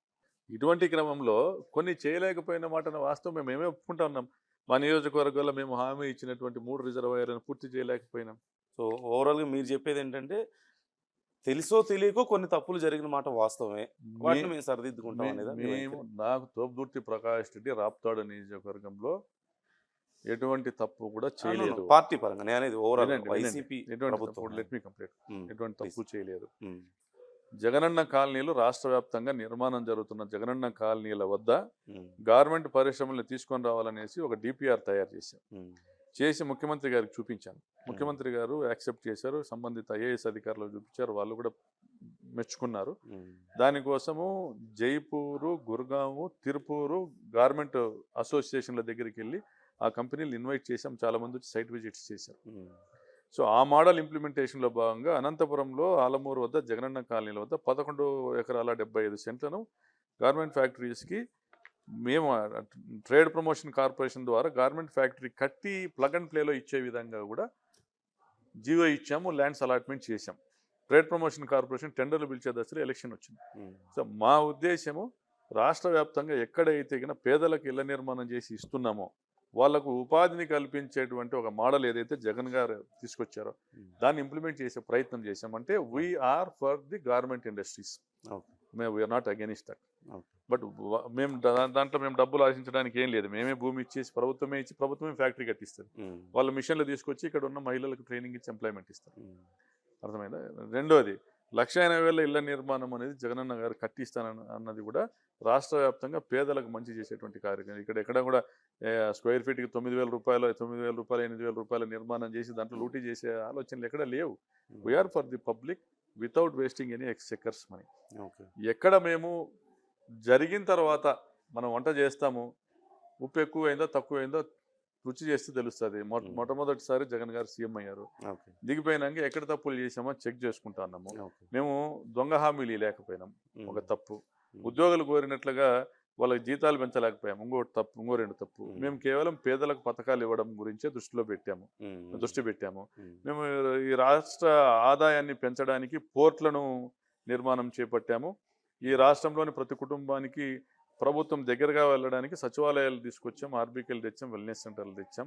ఈ రాష్ట్రంలో ఉన్న పేద విద్యార్థులు మెడికల్ కాలేజీల ద్వారా, ప్రభుత్వ మెడికల్ కాలేజీల ద్వారా ఉచితంగా మెడికల్ విద్యను అభ్యసించేదానికి 16 మెడికల్ కాలేజీల నిర్మాణం చేపట్టాం. అంటే మేము అన్ని పేదల కోసం ఆలోచన చేశాం. మాకు పెట్టుబడిదారులు ఎవరూ లేరు. అయితే చంద్రబాబు నాయుడు గారు చుట్టూ పెట్టుబడిదారులే. అమరావతిలో పెట్టుబడిదారులు, తెలుగుదేశం పార్టీకి ఎన్నికలకు పెట్టుబడిదారులు. కాబట్టి వాళ్ళందరి ప్రయోజనాల కోసం ఆయన ఆలోచన చేస్తా పనిచేస్తా ఉన్నాడు. అల్టిమేట్గా మేము కరెక్ట్ చేసుకోవాల్సింది మా క్యాడర్ను మేము నిర్లక్ష్యం చేయడము అనేది పొరపాటు జరిగింది. దాన్ని ఒక్కటి మాత్రం కరెక్ట్ చేసుకోవాలి. ఓకే. మీ ప్రత్యర్థులు మీ మీద ఈ మధ్య రెగ్యులర్గా అడుగుతున్న ఒక ప్రశ్న మిమ్మల్ని, మీసం ఎప్పుడు తీయించుకుంటారా అని అడుగుతున్నారు. మీరు కొన్నిసార్లు రెస్పాండ్ అయ్యారు, బట్ స్టిల్ వాళ్ళు అనేది ఏంటంటే మాట తప్పుతున్నారు అని. నేను మాట తప్పను. ఖచ్చితంగా నా మీసం తీసేయిస్తా, అతి త్వరలో తీసేయిస్తా. అతి త్వరలో నా మీసం తీసేయిస్తా. మీసం తీసేసే సందర్భంగా ఈ రాష్ట్రంలో ఈ ప్రభుత్వం అధికారంలోకి రావడానికి ఎన్నో హామీలు ఇచ్చారు.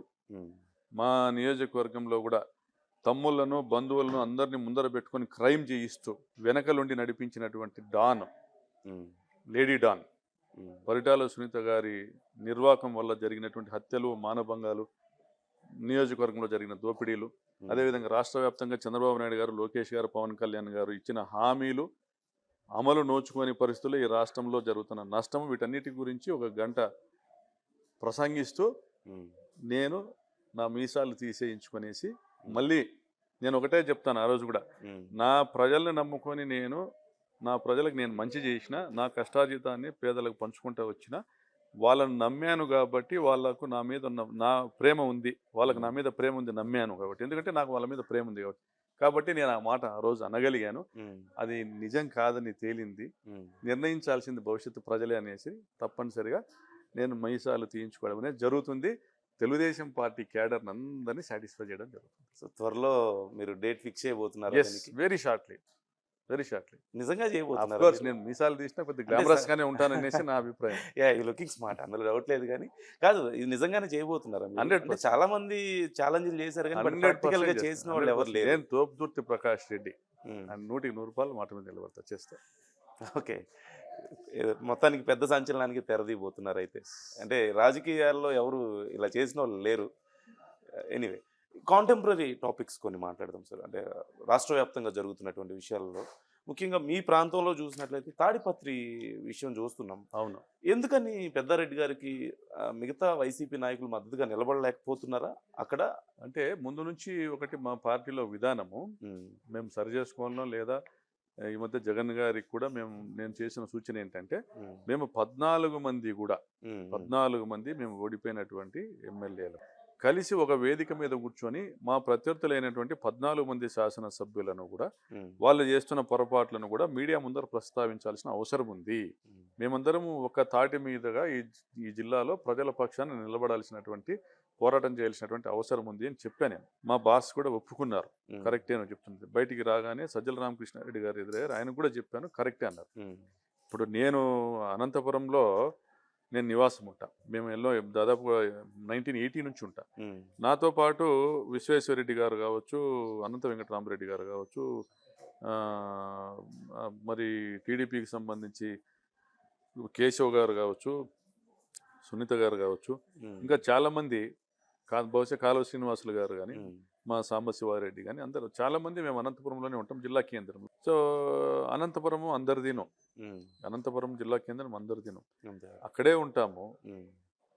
మేము అనంతపురం శాసనసభ్యుడు చేస్తున్నటువంటి ఆయన తప్పిదాలని కూడా కౌంటర్ చేయడానికి అనంతపురం జిల్లా అధ్యక్షులు ఎవరైతే అనంతపురం ఎమ్మెల్యే గారు ఉన్నారు, మాజీ ఎమ్మెల్యే గారు ఉన్నారు, వెంకటరామరెడ్డి గారు, ఆయన మమ్మల్ని పిలిస్తే మేము వెళ్ళి కూర్చొని మాట్లాడాల్సిందే.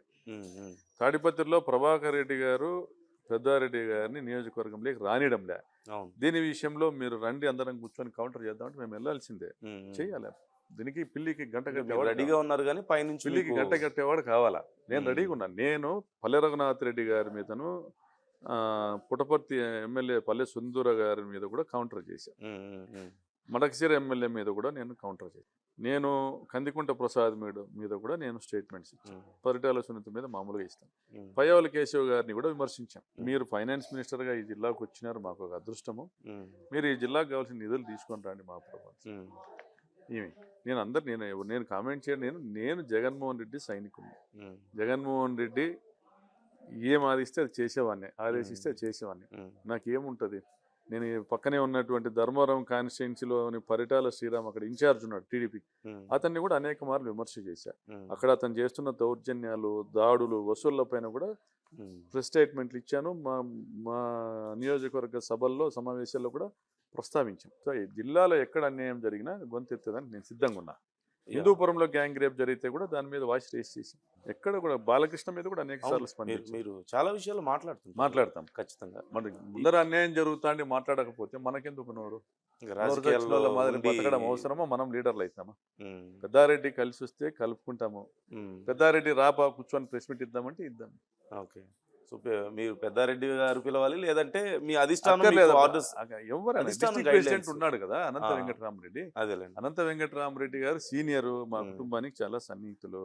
ఆయన ఫోన్ చేసి ప్రకాష్ రాపా ప్రెస్ మీట్ ఉంది కూర్చొని మాట్లాడదామంటే పోయి కూర్చుంటాను. ఓకే. కలుపుకొని పోవాలి కదా ఆయన. అంటే గతంలో పెద్దారెడ్డి గారు చేసిన ఆ దౌర్జన్యాలకే ఇప్పుడు నేను ప్రతీకారం తీర్చుకుంటున్నా అని చెప్పి జేసీ గారు ఎన్నిసార్లు మాట్లాడుతున్నారు. చేస్తారు నాకు అర్థం కాదు. నేను ఎప్పుడు అంటే చెప్తాను, ఆయన రెగ్యులర్ గా నేను చెప్తున్న స్టేట్మెంట్ అది. పర్సనల్ గా I'm not against JC family. Personal గా జేసీ దివాకర్ రెడ్డి గారు అంటే ఒక రెస్పెక్ట్. ఎన్నిసార్లు చేస్తారు మీరు? ఎన్నిసార్లు చేస్తారు? ఇప్పుడు రేపు పొద్దున మీ వారసత్వం ఇవన్నీ ఎదుర్కొంటుందా? ఇవన్నీ జేసీ అస్మిత్ రెడ్డి ఈరోజు ఆయన వయసు 40 సంవత్సరాలు ఎంతో ఉండొచ్చు. ఇది ఇట్లనే కొనసాగిస్తారా? మీరు రాజీలు పడలేదా? కేసులు, కునీల్ కేసులు మీరంతా రాజీలు పడలేదా? మీరు కేసులు రాజీలు పడి ఫ్యాక్షన్ వద్దనుకున్న వాళ్ళు మళ్ళీ ఎందుకు ఫ్యాక్షన్ వైపు అడుగులు వేస్తూ ఉన్నారు? మేమంటే రాజీ పడలేదు ఎక్కడ పరిటాలతో. కేతిరెడ్డి వెంకటరామరెడ్డి వాళ్ళ కుటుంబము జేసీ వాళ్ళ కుటుంబంతో కేసుల కోసం రాజీలు పడినారు కదా. ఇప్పుడు ఎందుకు మీకు పౌరుషాలు ఎందుకు చూపించుకుంటున్నారు? ఎవరికి చూపించడానికి? జరిగినవి ఏవైనా ఇప్పటివరకు జరిగినవన్నీ తప్పే. ఇప్పటికైనా పద్ధతి మార్చుకుంటే గౌరవిస్తారు. ఖచ్చితంగా కూడా ప్రజలందరూ కూడా నాకు తెలిసి కోరుకుంటా అనేది ప్రశాంతతనే కోరుకుంటారు. ఎవరు కూడా ఇప్పుడు మమ్మల్ని అందరినీ ఫైనల్గా ఏం చూస్తారంటే ఐటమ్ గాలలో చూస్తారు జనం. ఇటువంటి యాక్టివిటీస్ చేసుకుంటూ పోతే సోషల్ మీడియాకి నచ్చుతాయి ఆ రోజుకి. తప్పు ఇది. ఎవరు ఏం రాజ్యాలు ఏమన్నా రాసుకొని గెర్లు గీసుకోవడానికి ప్రజాస్వామ్యంలో ఉన్నాము. ప్రతిపక్షాన్ని మాట్లాడనివ్వగలిగినప్పుడే, స్వేచ్ఛంగా తిరగనివ్వగలిగినప్పుడే ఇది ప్రజాస్వామ్యం. మేము 5 ఏళ్లలో అట్లనే చేసాము. రాప్తాడులో ఆమె మంత్రిగా ఉన్న 5 ఏళ్లలో నన్ను రామగిరి రానివ్వలే. ఇప్పుడు కూడా సంవత్సరం రైతాంది నన్ను రామగిరి మండలంలోకి రానివ్వలేదు. అప్పుడు ఓడిపోయింది ఆమె. అలా చేసి 19లో ఓడిపోయింది. మీ జాగీర్లా ఏమన్నా అట్లేం కాదు కదా. ప్రజలు ఓట్లు ఇస్తే మనం లీడర్లు, మనం మీసాలు తిప్పచ్చు, తొడలు కొట్టచ్చు. జనం ఓట్లు వేస్తే, జనం ఓట్లేకపోతే మనం ఎవరమండి? జోకర్లం అంతే. అల్టిమేట్ గా ప్రూవ్ చేసుకోవాల్సిన జనమే కదా. జనానికి నచ్చుతుంది అది. నేనైతే యాజ్ ఎ వెల్ విషర్ ఇది తప్పు. ప్రభాకర్ రెడ్డి గారు చేస్తున్నది తప్పు. నిజమే, ఆ రోజు పెద్దారెడ్డి చేసింది కూడా తప్పే. కానీ పెద్దారెడ్డి గారి సతీమణి గురించి ఆమె కలెక్షన్ చేస్తా ఉందని సోషల్ మీడియాలో పెట్టించడం కూడా తప్పే. ఏం కలెక్షన్ చేసింది? ఏం ప్రూఫ్స్ ఉన్నాయి? మీరు ఎమ్మెల్యే ఉన్నారు కదా, ప్రూవ్ చేయండి. పెద్దారెడ్డి గారి మిస్సెస్ చిన్న చిన్న తోపుడు పనుల దగ్గర, వాళ్ళ దగ్గర, వీళ్ళ దగ్గర అంతా డబ్బులు వసూలు చేస్తాందనేసి పెట్టారు. మీరు క్యారెక్టర్ అసోసియేషన్ చేశారు. ఇంట్లో ఆడాలో మీరు చేయొచ్చునా? ఉండింటే ప్రూవ్ చేయాల్సింటే మీరే కదా ఎమ్మెల్యేలు 14-15 నెలల నుంచి. మీరు అట్లా పెడితే, ఇంట్లో ఆడాళ్ళ మీద పెడితే కోపం రాదా? వస్తుంది కదా. మా కుటుంబం, మా వదిన మీద, మా అమ్మ మీద, మా నాన్న మీద, మా అన్నల మీద, మా మీద కూడా ఐటీడీపీలో పెట్టారు. అట్లనే ఎట్లా చేస్తారా?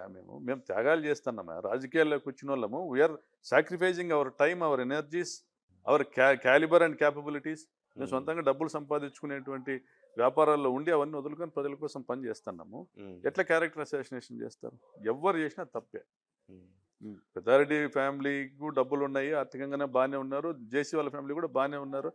ఈ ఒకరినొకరు క్యారెక్టర్ అసోసియేషన్ చేసుకోవాల్సిన అవసరం ఏముంది? అక్కడ నుంచే కూడా మొదలైంది. అదే. ఇప్పుడు రాష్ట్ర వ్యాప్తంగా జరుగుతున్న ఇంకో పెద్ద చర్చ జూనియర్ ఎన్టీఆర్ గారి మీద దగ్గుబాటి ప్రసాద్ గారు చేసినటువంటి కామెంట్స్. సో దాని గురించి మీ అభిప్రాయం ఏంటి? అసలు దగ్గుబాటి కూడా కార్యాలయం దగ్గర పెద్ద దగ్గుబాటి ప్రసాద్ ఆయన ఏదో మాట్లాడినాడు, ఉమ్, మాట్లాడిన దాన్ని బయటికి రిలీజ్ చేశారు. ఉమ్, దాని వెనక తెలుగుదేశం పార్టీలో అంతర్గత కుమ్ములాటలు ఏమున్నాయో మాకు తెలియదు. That is none of our business. కానీ నేను చెప్పదలుచుకునేది ఏంటంటే, నందమూరి కుటుంబం అంతా ఏం చేస్తూ ఉంది, నందమూరి కుటుంబం ఏం చేస్తూ ఉంది. చంద్రబాబు నాయుడు గారికి అవసరం ఉన్నప్పుడు, చంద్రబాబు నాయుడు గారు జైలుకి పోయినప్పుడు, చంద్రబాబు నాయుడు గారు సతీమణిని ఎవరో దూషించినప్పుడు నందమూరి కుటుంబం అంతా ఏకమై వాళ్ళ బావకు మద్దతుగా నిలబడింది. ఇప్పుడు నందమూరి తారక రామారావు మనవడు నందమూరి తారక రామారావు అండగా మీరు ఎందుకు నిలబడలేకపోతా ఉన్నారు? రామారావు గారి దానవీర సూరకన్న డైలాగ్ ఇక్కడ గుర్తొస్తుంది. ఆచార్య దేవా ఏమంటివి ఏమంటివి, జాతి నెపం జాతి నెపమున సూతసుతన కింద నిలువ అర్హత లేదందువా, ఎంత మాట ఎంత మాట, ఇది క్షాత్ర పరీక్షయే గాని క్షత్రియ పరీక్ష కాదే, ఉమ్, కాదు కాకూడదు, మరి కుల పరీక్షయే అందువా అనేసి ఒక డైలాగ్. ఉమ్, దానికి కోట్ల మంది ఫ్యాన్స్ ఉన్నారు. అవును. అంటే రాజు అనేవాడు అన్ని కులాలను హక్కును చేర్చుకోవాలనేది. ఉమ్, దాన్ని చూసి ఇన్స్పైర్ అయిన వాళ్ళు కూడా ఉన్నారు నాలాంటి వాళ్ళతో సహా. కొన్ని ఏళ్ల పాటు అది నా కాలర్ ట్యూన్. ఓకే. మరి ఇవి కేవలం ఈ సినిమా డైలాగులకేనా పరిమితం? ఉమ్, హరికృష్ణ గారి భార్య అంటే జూనియర్ ఎన్టీఆర్ వాళ్ళ అమ్మ ఉమ్, కమ్మ కులస్తురాలు ఏంటే ఈ పరిస్థితి ఉండేదా? వారిని మీరు ఓన్ చేసుకునే వాళ్ళు కాదా? ఉమ్, ఆయన ఇతర మతస్థుల్ని ఇతర కులస్తుల్ని పెళ్లి చేసుకున్నారనేసి మీరు తక్కువ చేసి మాట్లాడుతూ ఉన్నారు. నిజం కాదా? మీరు దూరం పెట్టారు, వెలేశారు. నిజం కాదా? ఉమ్, హరికృష్ణ గారిని బాధించి ఆయన తన చివరి రోజుల్లో కూడా ఆయన ఎంతో డిస్సాటిస్ఫాక్షన్తో అసంతృప్తితో ఆయన చనిపోయినారు. రామారావు గారికి ఎప్పుడు వెన్నంటి ఉండి ఒక నీడలా ఉండి ఆయన్ని కాపాడుకుంటూ వచ్చిన వ్యక్తి హరికృష్ణ. మరి ఇదే నందమూరి కుటుంబం పెట్టిన భిక్ష చంద్రబాబు నాయుడు గారికి ఈ పదవి. ఉమ్, మరి ఆ రోజు నారా లోకేష్, చంద్రబాబు నాయుడు గారు భువనేశ్వరి గారిని ఉద్దేశించి, లోకేష్ గారిని ఉద్దేశించి వీళ్ళు మాట్లాడినప్పుడు చంద్రబాబు నాయుడు గారు వెక్కి ఏడ్చారు. ఉమ్, నారా లోకేష్ రెడ్ బుక్ రాజ్యాంగాన్ని తీసుకొచ్చాడు. ఉమ్, మా అమ్మని మాట్లాడిన వాళ్ళని వదిలిపెట్టిన సంతోషం. ఎవరైనా అమ్మని తిడితే బాధ ఉంటుంది. మాకు కూడా మా అమ్మని తిడితే బాధ ఉంటుంది. ఖచ్చితంగా. మా అమ్మని కూడా తిట్టించినారు. ఉమ్, మా అమ్మని తిడితే మాకు బాధ ఉంటుంది, మీ అమ్మని తిడితే నీకు బాధ ఉంటుంది, జూనియర్ ఎన్టీఆర్ వాళ్ళ అమ్మని తిడితే ఆయనకు బాధ ఉంటుంది. మరి మీ మేనత్త కాదా? నువ్వు ఇప్పుడు ఓన్ చేసుకోవాల్సిన టైం కదా. ఉమ్, లీవ్ అబౌట్ దగ్గుబాటి ప్రసాద్, ఉమ్, అతనికి ఆ ధైర్యం ఎవరు ఇచ్చారండి? ఉమ్, ఇంతమంది ఎమ్మెల్యేలు ఉన్నారు, 164 మంది ఎమ్మెల్యేలు, ఎవరు నోరిప్పడం లేదండి. ఏమైందండి? ఎన్టీఆర్ క్షాత్రం ఏమైంది? రాజస్యం ఏమైంది? తెలుగుదేశం పార్టీ పెట్టిన రామారావు కుటుంబం ఏమైంది? నందమూరి మా బ్లడ్ మా బ్రీడ్ అంటాడు బాలకృష్ణ, ఏమైనాడు? మీ బ్లడ్ కాదా జూనియర్ ఎన్టీఆర్? వాళ్ళ అమ్మని తిడితే మీకు నొప్పి కలగదా? ఎందుకు ఎక్కడో ఉన్న కర్ణాటకలో ఉన్న బుడ్డోడు ఒకడు ఉమ్, వాడు మాట్లాడితే ఎనలే ఎన్టీఆర్ని తిట్టి ఎనలే అనేసి మాట్లాడితే వైరల్ అయింది, లక్షల మంది చూశారు. అవును. జై ఎన్టీఆర్ అన్నాడు. ఇది రాష్ట్రంలో ఉన్నటువంటి లక్షలాది మంది ఎన్టీఆర్ అభిమానులుగా నొప్పి తగలదా? ఉమ్, తెలుగుదేశం పార్టీకి ఎన్టీఆర్ వెన్నెముక, వైఎస్ఆర్ కాంగ్రెస్ పార్టీకి రాజశేఖర రెడ్డి గారి వెన్నెముక. ఉమ్, మరి మీ వెన్నెముకను మీరే విరగొట్టుకుంటారా?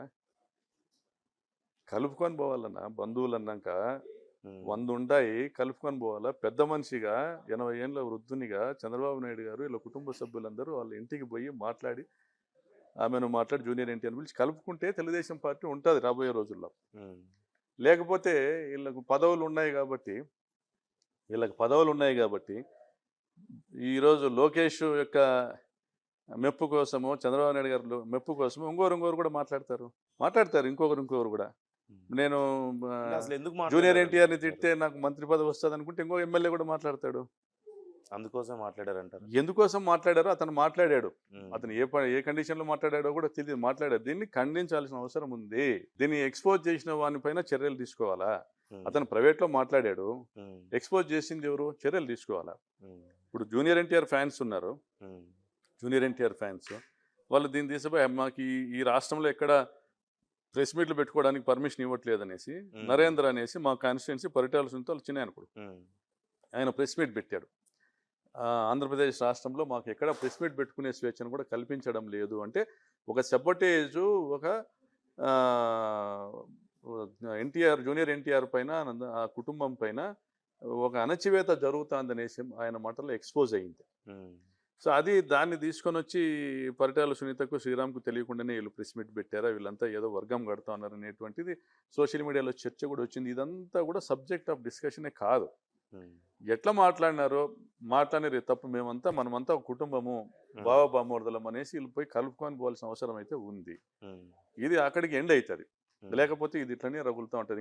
ఇంకా విమర్శలు ఏంటంటే మీరెందుకు వైఎస్ఆర్సీపీ వాళ్ళు ఓన్ చేసుకుంటున్నారు అంటే మా కళ్ళ ముందు అన్యాయం జరుగుతుంటే ఆ రోజు ఫస్ట్ వైఎస్ఆర్సీపీ రెస్పాండ్ అయింది, కార్యకర్తలందరూ మా support మా ఉంటున్నామని మాకు మా చెప్పారు ఆ మా రోజు. వైపు జూనియర్ ఎన్టీఆర్ ఏం రాడు. జూనియర్ ఎన్టీఆర్ ఫ్యాన్స్ తెలుసుకోవాల్సింది ఏంటంటే junior NTR he is above all this. ఆయన సినిమా లేదో ఆయన దాంట్లో ఇంకొక 15-20 సంవత్సరాల ఇండస్ట్రీలో గొప్ప స్థానంలోకి వచ్చి ఇప్పటికే పాన్ ఇండియా స్టార్. ఆయనను రామ్ చరణ్ గారు క్లోజ్ ఫ్రెండ్స్, ఫ్యామిలీ ఫ్రెండ్స్, వాళ్ళంతా ప్రొఫెషనల్స్.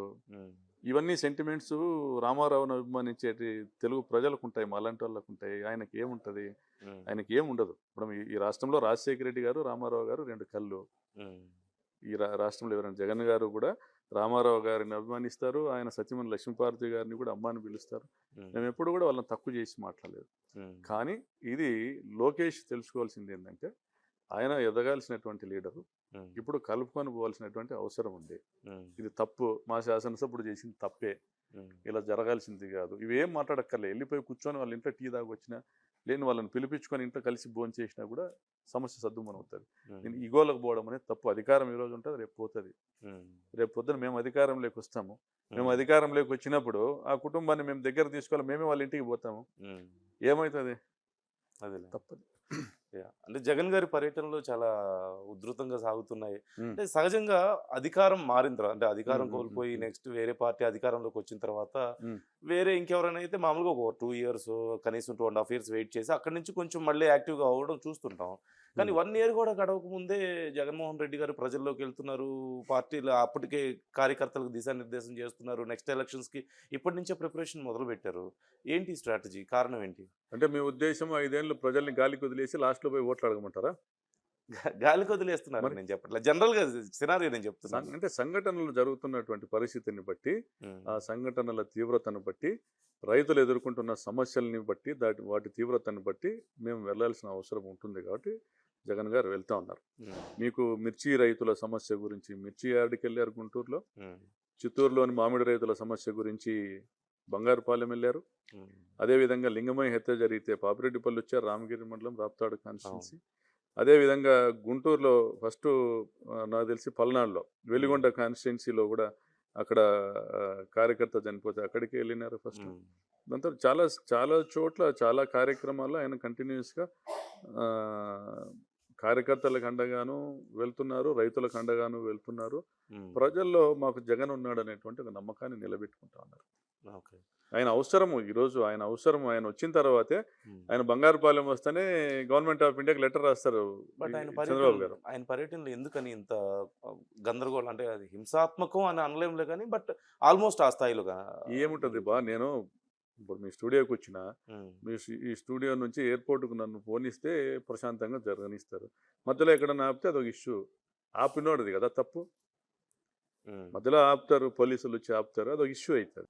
ఆపుతున్నాడు తప్పు, కానీ వెళ్తున్నాడు తప్పు ఎలా అవుతుంది? మీరు మామిడి రైతులను మీరు పట్టించుకోవాలి. ఆ పక్క రాష్ట్రంలో కుమారస్వామి గారు లేఖ రాసి కిలోకి 16 రూపాయలు ఇన్సెంటివ్ ఏదో తెప్పించుకున్నారు కర్ణాటకలో. మరి మీరు పట్టించుకోలే, మీకు అది ప్రాధాన్యత కాదు. సో మామిడి రైతుల కోసం వెళ్ళాడు, తర్వాత మీరు కేంద్రానికి లేఖ రాశారు. గుంటూరు మిర్చి రైతులు మీరు పట్టించుకోలే, జగన్ గారు వెళ్ళిన తర్వాత కేంద్రానికి లేఖ రాశారు. అట్లా రైతుల విషయంలో 3 పర్యటనల వల్ల కేంద్ర ప్రభుత్వం తలుపు తట్టింది రాష్ట్ర ప్రభుత్వం. అంటే మొద్దు నిద్రపోతున్న ప్రభుత్వాన్ని తట్టి లేపడానికి జగన్ గారు వెళ్లాల్సిన పరిస్థితి ఉంది ప్రధాన ప్రతిపక్షంగా. రెండవది, మీరు చేస్తున్నటువంటి హత్యలను ఖండిస్తూ ఆ ప్రాంతంలో వెళ్ళేసి అక్కడికి వెళ్ళి ఆ కుటుంబాన్ని పరామర్శించి ఇటువంటి ప్రభుత్వం పైన ఒత్తిడి పెట్టి ప్రజలకు భరోసా ఇవ్వాల్సిన బాధ్యత ప్రతిపక్ష నాయకుడిగా ఆయన పైన ఉంది. కాబట్టి వెళ్తా ఉన్నాం. వైసీపీ ఒక కొత్త యాప్ని తీసుకొస్తుంది, మీ పట్ల ఎవరన్నా అన్యాయం చేసినా తప్పు చేసినా ఇక్కడ నమోదు చేయండి అని. అంటే వెరీ మచ్ నీడెడ్. అంటే ఒక వర్షన్లో వస్తున్న ఒక స్టేట్మెంట్ ఏంటంటే రెడ్ బుక్కి అప్డేటెడ్ వర్షన్. అలాగేం కాదు, అలా కాదు. మేమేం చెప్తున్నామంటే చాలా చోట్ల పోలీస్ అధికారులు కంప్లైంట్ ఇచ్చిన ఎఫ్ఐఆర్లు చేయట్లేదు. కోర్టుకు వెళ్తే ఎఫ్ఐఆర్లు చేసిన సందర్భాలు కొన్ని. అయితే కోర్టుకు వెళ్ళినా మాకు న్యాయం జరుగుతుందా లేదా అనుకున్న వాళ్ళు, ఎవరికైతే నష్టపోయి ఈ ప్రభుత్వానికి మొరబెట్టుకొని పోలీసులకు మొరబెట్టుకొని న్యాయం జరగని వాళ్ళు, వీళ్ళందరినీ కూడా ఆ యాప్లో మీరు అప్డేట్ చేయండి. రేపు పొద్దున మా ప్రభుత్వం వచ్చినాక కేసులు నమోదు చేయిస్తాం, విచారణ చేయిస్తాం అనేది ఆ యాప్ సారాంశం. ఇందులో చాలా ఉన్నాయి. అసలు చెప్పుకుంటూ పోతే ఒక్కొక్క నియోజకవర్గంలో ఒక 200-300 లేదా 400-500 క్రైమ్స్ జరిగాయి ఇప్పటికే. 400-500 నాకు తెలిసి 1,00,000 సంఘటనలు ఈ రాష్ట్రంలో జగన్ గారు ఓడిపోయిన తర్వాత, చంద్రబాబు గారు గెలిచిన తర్వాత 1,00,000 సంఘటనలు జరిగాయి ఈ రాష్ట్రంలో. అంటే సప్త సముద్రాల అవతల ఉన్నా సరే బట్టలు ఇప్పేసి కొడతాను అని చెప్పి మాట్లాడడం. బట్టలు ఇప్పదీసి కొడతానని మాట్లాడలేదు ఆయన. అది యూనిఫామ్ మీ బట్టలు తీయిస్తాను అంటే మీ యూనిఫామ్ లేకుండా చేస్తాను అని. దాని అర్థం ఏమంటే మిమ్మల్ని ఉద్యోగంలో లేకుండా చేస్తాము అంటే మీ పైన చర్యలు తీసుకుంటాము, మీరు నేరం చేసింటే, తప్పు చేసింటే మీరు ఉద్యోగం కోల్పోవాల్సి వస్తుందని అర్థం. మీ బట్టలు ఉడదీస్తానంటే అంతే. మాకు ఏమైనా ఫ్యాన్సీనా మీరు బట్టలు ఇప్పదీసి చూపించడానికి? ఓకే. సో ముఖ్యంగా కూటమి ప్రభుత్వంకి బాగా ఉపయోగపడినటువంటి ఒక అంశం ఎన్నికల ప్రచారంలో 6 హామీలు అనే అంశం. సో 6 హామీలు మేము అమలు చేసాం, అమలు చేయలేదంటే అది నాలుక మందం అని చెప్పేసి చంద్రబాబు గారు అంటున్నారు. So what's your opinion? ఆయన వయస్సు రీత్యా, ఆయనకున్న అల్జీమర్స్ జబ్బు రీత్యా ఆయన అలా అనుకొని ఉండొచ్చు. కానీ మీరు 6 హామీలు సూపర్ 6 కాకుండా ఇంకా చాలా హామీలు ఇచ్చారు. వారి ఎన్నికల మేనిఫెస్టో కాపీని ముందర పెట్టుకుంటే ఆయనకు కనీసం ఒక 50 సంవత్సరాలు కావాలా అవన్నీ చేయడానికి. కాబట్టి చంద్రబాబు గారు 6 హామీలు అమలు చేశామని అన్నా అది ఆయన జబ్బు మాత్రమే. ఆయనకు జబ్బు మాత్రమే. ఆయన ఇల్యూషన్స్లో ఉన్నాడు. అందుకనే ప్రభుత్వాన్ని లోకేష్ గారు నడుపుతా ఉన్నారు. ఆయన ఇంటి వద్దరికే ఐఏఎస్లు మంత్రులు అక్కడికే వెళ్ళి ఫైల్స్ అన్ని అక్కడికే తీసుకెళ్తా ఉన్నారు. చంద్రబాబు నాయుడు గారు బయట మీడియా ముందర కూర్చొని జగన్మోహన్ రెడ్డి గారిని తిట్టడానికి, లేదా నేను హైదరాబాద్ నేనే నిర్మించాను, అమరావతి ప్రపంచ స్థాయి రాజధాని నిర్మిస్తాను, జగన్మోహన్ రెడ్డి గారు అనే ఒక భూతాన్ని చూసి సింగపూర్ కంపెనీ పారిపోయింది, ఇవి చెప్పడానికే తప్ప, ఆయన ఫెయిల్యూర్స్ని జగన్ గారి మీద నెట్టడానికి తప్ప ఆయన ఏం చేయట్లే. ప్రభుత్వాన్ని అంతా వెనక నుండి నడిపిస్తున్నది లోకేష్ గారే. ఎందుకంటే ఈయనకు అల్జీమర్స్ అనే జబ్బు ఉంది, ఈయన ఏం మాట్లాడతారో తెలియదు అనేది ఆయనకు లోకేష్ గారికి కూడా తెలుసు. కాదని లోకేష్ గారిని చెప్పమనండి. లిక్కర్ స్కామ్కి సంబంధించి మాట్లాడుకుంటే విచారణ జరుగుతుంది, సిట్ విచారణ చేస్తుంది, ఈడీ దాడులు ఇవన్నీ మనం చూస్తున్నాం కదా. అల్టిమేట్గా చివరికి జగన్మోహన్ రెడ్డి గారి దగ్గరికి రాబోతుంది, జగన్మోహన్ రెడ్డి గారు ఈ కేసులో జైలుకి వెళ్తారు అనేది చాలామంది టీడీపీ నాయకులు మాట్లాడుతున్నారు. మీరేమంటారు? ఏంటి స్కామ్ అంటే ఏంటండి? ఎన్ని వేల కోట్ల దోపిడీ జరిగింది? 3,000 చిల్లర కోట్లు అంటున్నారు, 3,200, 3,500 అంటున్నారు. ఏ లెక్కన? అంటే గతంలో వచ్చిన ఆదాయం కంటే 3,000 కోట్లు తగ్గిందా ప్రభుత్వానికి? అలా కాదు, క్యాష్ రూపంలో తీసుకున్నారా అవన్నీ? ఎవరు మీరు చూసారా క్యాష్ రూపంలో తీసుకున్నది? ఇప్పుడు ఒక కేసులో నన్ను అరెస్ట్ చేస్తారు. నేను నా కన్ఫెషన్లో నందుకు ఒక 1000 కోట్లు ఇచ్చానని నేను చెప్పినట్లుగా వాళ్ళు స్టేట్మెంట్ రాసి నాతో సంతకం తీసుకుంటారు. నేను సంతకం మాత్రం పెట్టమంటారు, వాళ్ళు కావాలి స్టేట్మెంట్ నాకు ఇస్తారు.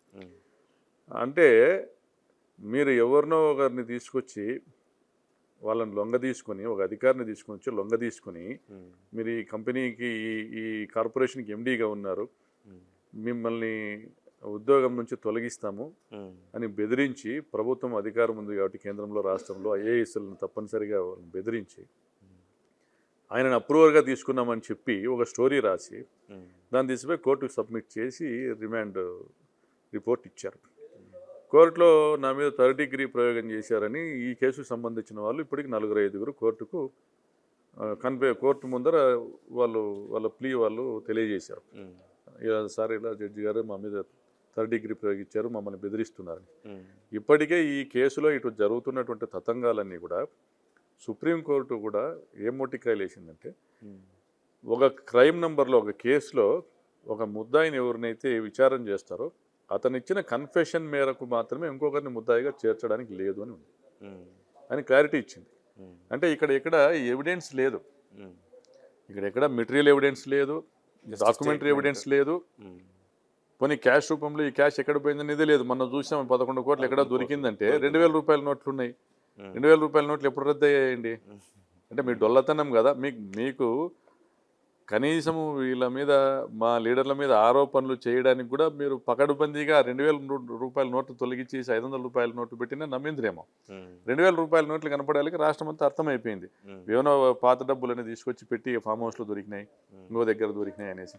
ఇంత కేసు జరుగుతుంది, ఇంత విచారణ జరుగుతుంది, నిజంగా వాళ్ళ దగ్గర డబ్బులు ఉన్నాయి ఆడ పెట్టుకుంటారా? ఊరికనే బురద జల్లడానికి జగన్మోహన్ రెడ్డి గారిని అరెస్ట్ చేయాలనేటువంటి ఒక దురుద్దేశం పెట్టుకొని ఫ్యాబ్రికేట్ చేసుకుంటూ వస్తున్నటువంటి కేసు. దీంట్లో విజయసాయిరెడ్డి గారు బయటికి వెళ్ళినప్పటి నుంచి ప్లాన్డ్గా రాజకేశిరెడ్డిని, వాసుదేవరెడ్డిని, ఇంకొకరిని అరెస్ట్ చేసుకుంటా, ధనుంజయ రెడ్డి గారిని, కృష్ణమోహన్ రెడ్డి గారిని అందరినీ అరెస్ట్ చేసుకుంటా, జగన్మోహన్ రెడ్డి చుట్టూ ఉన్న వాళ్ళందరినీ అరెస్ట్ చేసి ఇప్పుడు వీళ్ళందరూ ఒప్పుకున్నారు, ఫైనల్గా ఇది జగన్మోహన్ రెడ్డి గారిది అనేటట్లు తీసుకొని రావాలనేటువంటి అభిప్రాయము, అటువంటి ఒక కుట్ర ఇది. నిజంగా నేను ఈ రాష్ట్ర ప్రజల్ని నేను కోరుతూ ఉండేది, ఎవరినైనా విఘ్నులు, మేధావులు, చదువుకున్న వాళ్ళు ఎవరినైనా కోరుతూ ఉండేది, గత ప్రభుత్వంలో అంటే చంద్రబాబు నాయుడు గారు ముఖ్యమంత్రిగా ఉన్న 14-19 సంవత్సరాల మధ్య జరిగిన సేల్స్లో, అమ్మకాల్లో, లిక్కర్ అమ్మకాల్లో దాదాపుగా 35-40% అమ్మకాలు తగ్గిపోయినా కూడా జగన్మోహన్ రెడ్డి గారి హయాంలో 35,000 కోట్ల రూపాయల ఆదాయం పెరిగింది. ఎందువల్ల? ప్రైవేటు లిక్కర్ షాప్స్ కాకోకుండా ప్రభుత్వము లిక్కర్ షాప్స్ను ఓపెన్ చేసి ఉద్యోగస్తులను ఏర్పాటు చేసి ఆ మొత్తం ఆదాయం 35,000 కోట్ల ఆదాయం ప్రైవేటు వ్యక్తులుగా ప్రభుత్వ పెద్దలతో సహా వాళ్ళు పంచుకునేటువంటి ప్రభుత్వ ఆదాయాన్ని ప్రభుత్వానికి తీసుకొచ్చి ప్రజలకు పథకాల రూపంలో పంచారు. అర్థమైందా? మరి స్కాము చంద్రబాబు హయాంలో జరిగిందా? 70,000 కోట్ల ఆదాయం వచ్చినప్పుడు, 105,000 కోట్ల ఆదాయం వచ్చినప్పుడు జగన్ గారి హయాంలో జరిగిందా? ప్రజల్ని ప్రశ్నిస్తున్నాం మీ ద్వారా నేను. అంటే ఆ రోజుకి సేల్స్ ఎక్కువ ఉంది, ఎక్కువ లిక్కర్ ఎక్కువ కేసులు, అమ్మకాలు జరిగినప్పటికీ కూడా, ఎక్కువ మందు కన్సంప్షన్, లిక్కర్ కన్సంప్షన్ జరిగినప్పుడు కూడా తక్కువ ఆదాయం వచ్చింది. ఇక్కడ ప్రజలు లిక్కర్ కన్సంప్షన్ తగ్గించాలని 40,000 బెల్ట్ షాపులు రద్దు చేసి, దాదాపుగా ఒక 35% లిక్కర్ షాపులన్నీ అంటే బ్రాందీ షాపులు రద్దు చేసి, మండలానికి 2-3 షాపులు మాత్రమే పెట్టి లిక్కర్ కన్సంప్షన్ తగ్గించి మందు తాగే వాళ్ళ సంఖ్యను తగ్గించినప్పటికి కూడా ధరల వల్ల వచ్చిన ఆదాయము 105,000 కోట్లు. అంటే జగన్ గారు రాష్ట్ర ఆదాయాన్ని పెంచే విధంగానే ఎక్సైజ్ డిపార్ట్మెంట్ ఉపయోగించారు. మరి నిజంగా ఆయనకు దోపిడీ చేయాలనేటట్లుంటే ఆ 70,000 కోట్లకు తోడు ఇంకో 5,000 కోట్లు పెరిగింది ఆదాయం అనేసి చూపించి 30,000 కోట్లు దోచుకోవాలి కదా. 105,000 కోట్లు చూపించారు. మరి ఇందులో స్కామ్ వల్ల 3,000 కోట్లు 4,000 కోట్లు అంటున్నారు.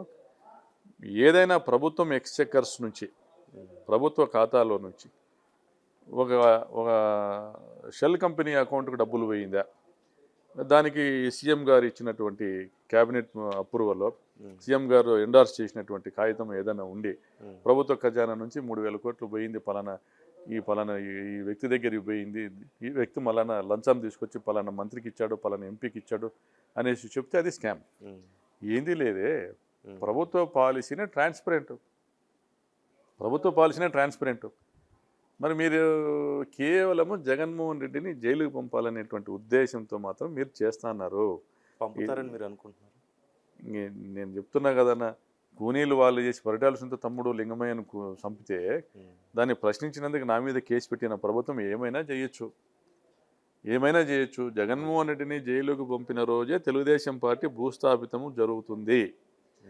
ఆ రోజే ఈ రాష్ట్ర ప్రజలు మేము ఇప్పటికే ఒక మంచి ముఖ్యమంత్రిని కోల్పోయినామనేటువంటి బాధలో ఉన్నటువంటి ప్రజలు ఆయనను మాకు లేకుండా చేసేటువంటి ప్రయత్నం చేస్తున్నాడు చంద్రబాబుని తిరగబడేటువంటి కార్యక్రమం జరుగుతుంది.